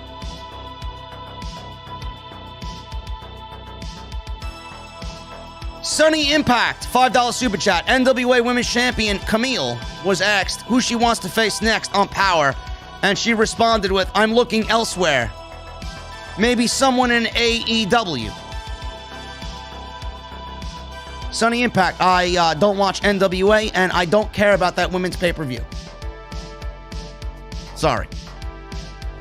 King Mo, $1.99 super chat. Just followed you on Twitter. Thank you, King Mo. Your email was sent over to Homage, so you should expect that within the next couple of weeks, man. Dave Tatum with a $10 super chat. He says nothing. Make sure you tip your bartender, Dave. They're working hard for you inside the venue, always. Don't be shy, bro. Segi with a $4.99 super chat. Thanks for all you do, JD. Shout out to the OTS squad. Thank you, Segi. King Mo, $1.99 super chat. The second song in the opening was Fire. Great choice. Pilot, man. Pilot is fucking great. Ross, 51 with a $4.99 super chat. The WWE did a new DX t-shirt without Billy Gunn on the shirt. Is that right? They also wished congratulations to Renee Paquette without mentioning Jon Moxley on their newborn baby girl. Yes, because Renee got pregnant all by herself. Mr. Cake with a $2 super chat. I don't roll like that, but damn, Andrade is sexy. Bro, I'm not afraid to admit it. Andrade is a good-looking guy, man. He looks fucking great. Dave Tatum. There you go, bro. That's what happens when you tip your bartenders, man. $5 super chat. Hey, JD, just getting familiar with the super chats. Love your show. Keep up the great work. Thank you, Dave. I appreciate you, man. Thank you for your generosity this evening with the $15 in super chat. Munchie Time with a 1999 super chat. All hail the tribal chief of the IWC. Didn't watch SmackDown, but turned into Dynamite. Brock's debut was very nice, and the MMA fight was good for a fixed fight. Can't wait for them to finally tour again. Hit the like button.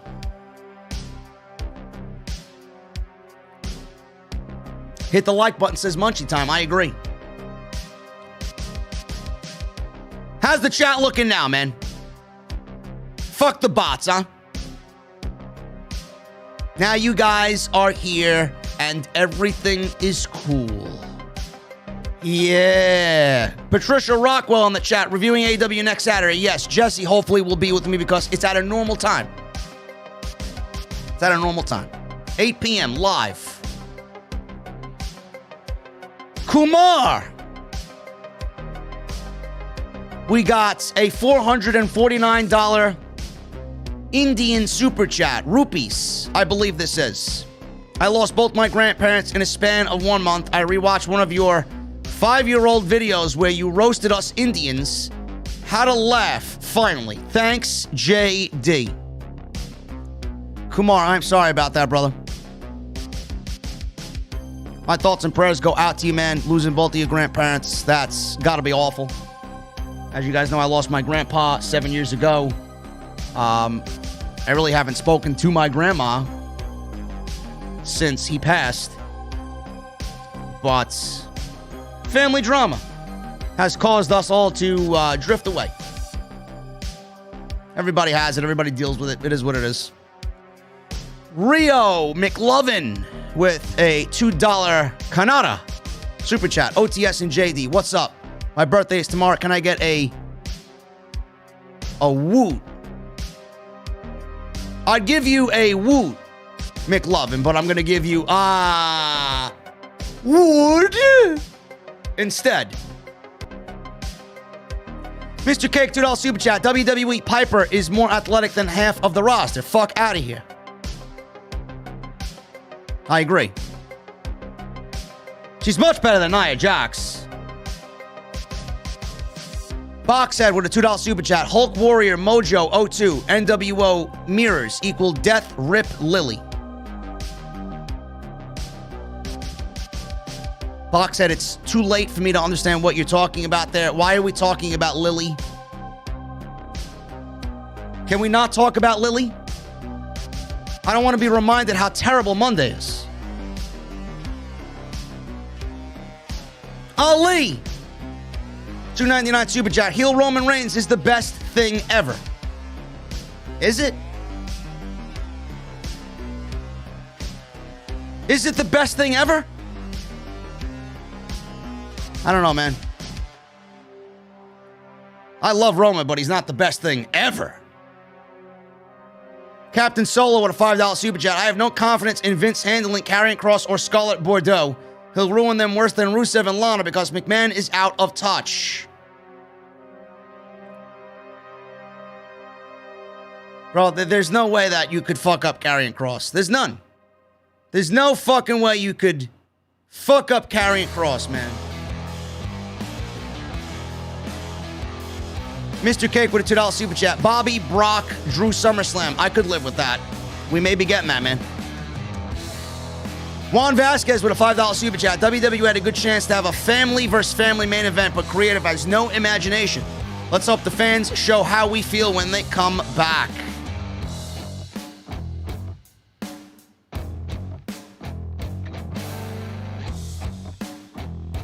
Mr. Cake with a $5 super chat. Yo, JD, I got the skull candies on tonight, so the review is sounding crisp. Also, have you tried Titus's forbidden menu? I didn't know Titus had a forbidden menu, man. He's keeping it from me. What is this, fucking In-N-Out Burger? By the way, In-N-Out Burger is completely overrated. Just throwing that out there. Also, congrats to Cody and Brandy, and happy birthday to Jungle Boy. Jacob Donnelly with a $5 super chat. Did you check out the small footage of the AEW game? Though still early, I'm liking what I see. Jacob, I think it looks fantastic. It's exactly how I want it to look, man. I want it to look like that old school Nintendo while maintaining kind of current look. It looks great. It moves like No Mercy, the THQ games. I can't wait, man. I can't wait to get my hands on that. It's going to be fucking awesome.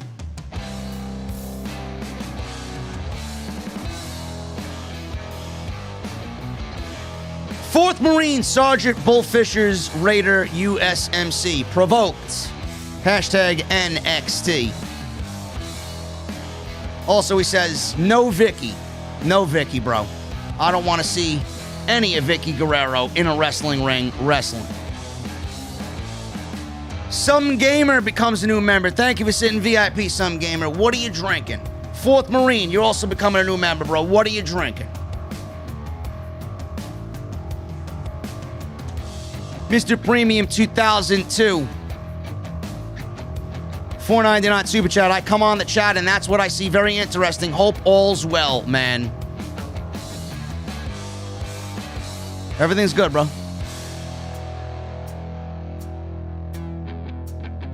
Furious Nation with a $5 super chat. If Karrion Kross went to Raw or SmackDown and vacated the NXT title, what would you do as far as NXT title goes? Have a tournament. Lance Lewis, $2 super chat. Did you check out the Darby Allin gameplay? Yes, I did. Man of 1,005 holds, $2 super chat. Jay or Jimmy will take the title from Reigns. No. Come on, man. Indigo with a $5 super chat. JD, much respect. Thank you for everything you do for us. May I ask a question? When do you think Sasha will be back? Looking forward to OTS. Indigo, Sasha will be back on July 16th. She was already advertised via signage with Edge to be back on SmackDown, which I'm assuming she will be probably at SummerSlam against Bianca Bel-Air. Mr. Cake with a $2 super chat. We survived. What's the payoff for Kazarian? I have no idea. I tell you what, man. Kazarian needs to grow out that beard, man. He wants to be an elite hunter. Grow the fucking beard out, man. Look like a crazy lunatic that's unhinged. Hunting the elite. Gerald Bryant. $5 super chat. Hey, JD, did you see Tessa Blanchard debut at All Out as the wild card for the Women's Casino Battle Royale? No. I don't see her debuting at All Out in that situation. I believe that may go to Ruby Riott. Heidi Lovelace. Edgar Estrada with a $200 super chat. Holy shit, Edgar. You really know how to fucking party inside the venue, man. Edgar's buying shots for everybody in the venue, bro.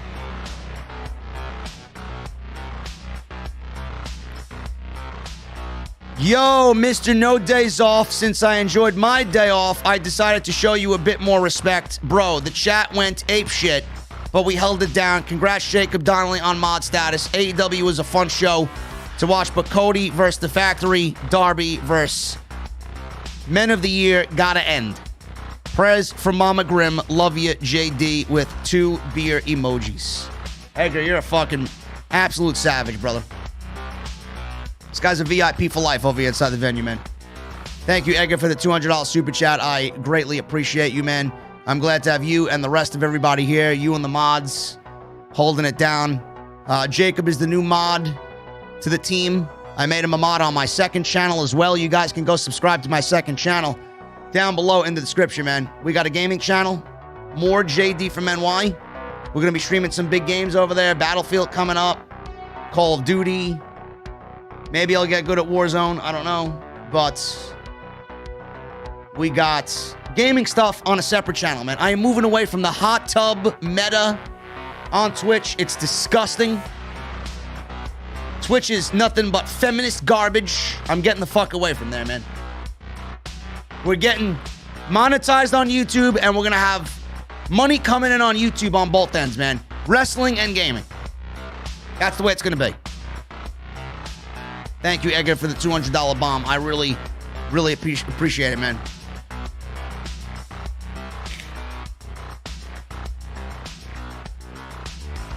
Guys, before I get out of here, I should have did this earlier in the show. Hopefully he's listening.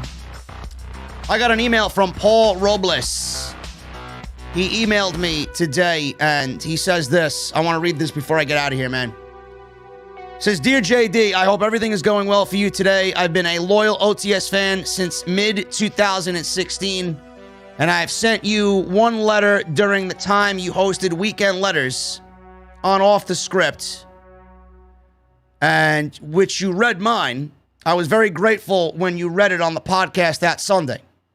Today is my 40th birthday, and I would be grateful and very appreciative if you would give me a birthday shout out on today's SmackDown Dynamite post show. Since I live on the West Coast, which is going through a horrible heat wave at this time, I usually wait until after the show is over before checking out your channel. If you can't send me a shout out, I will understand since you have notes to keep track of for tonight's shows. Thanks for taking the time to read my letter, and I hope you have a wonderful weekend. OTS for life. Signed, Paul Robles. He says, P.S. completely, in my opinion, but if the Mount Rushmore of WWE has The Rock, Shawn Michaels, Stone Cold Steve Austin, and John Cena on it, then the Island of Relevancy only has two statues that are needed, yours and Roman Reigns. Paul, I got your email, brother, obviously, and I wish you nothing but the best. You've been a loyal VIP member of the OTS family since 2016. You're sitting VIP with me and the rest of everybody, Paul. Happy birthday, brother. Let me know what you're drinking. And the venue's got you covered all night, man. Might I recommend that peanut butter whiskey by Screwball? Some top-notch shit right there, man. Guys, it's 2:30 in the morning. I'm getting the fuck out of here, man. I am exhausted. My throat and my voice are shot. 2.5 hours off the script tomorrow, which was recorded today. 4 hours of wrestling. Another 2.5 hour live stream today, man. If anybody tells you that a YouTube content creator is not a real job, tell them to fuck off. I appreciate everybody tonight. Thank you to Edgar for the 200 bomb. Thank you to everybody that super chatted tonight. You guys are awesome. Follow me on Twitter and Instagram at JDfromNY206. So follow me all over social media. Make sure you guys go and check out all the other videos that you might have missed this week. Raw, NXT. Obviously, tonight we got SmackDown and Dynamite. Off the Script goes live at 5 p.m. Tomorrow, episode 381. And I'll be live for Hell in a Cell Sunday night. Taking all day tomorrow off and most of Sunday off to recuperate from the strenuous work schedule that Friday is for me. But I'll be live on YouTube Sunday night after Hell in a Cell, man. We'll talk about Hell in a Cell. Pack the venue as always. Go check out Bellway Fiber, man. GetBellway.com. Use code SCRIPT at checkout for 20% off. Go get your t-shirts. Bonfire is the place. Bonfire.com. Patreon.com. If you guys want to support the podcast through Patreon, we got the Dugout mugs, the Are We Live t-shirt, koozies, you name it, man. Go and support the show by any means. Also, hit that subscribe button down below and turn on the bell for all notifications as well. Hit that thumbs up, man. Let's try for 750. We are pretty much there. We just hit it right now, man. Thank you so much, man. Guys, it's going to be a beautiful 80-degree day in New York City. The Mustang is literally right outside my office. I'm looking at it right now. I got my cold beverage, but I need two things from you guys right now, man. Number one, I need guitar emojis in the chat right now. And number two, that music that you're listening to, the sweet sounds of Pilot, I need that music on max. I'll see you guys tomorrow for OTS and Sunday for Hell in a Cell right here on Off the Script. I'll see you guys later.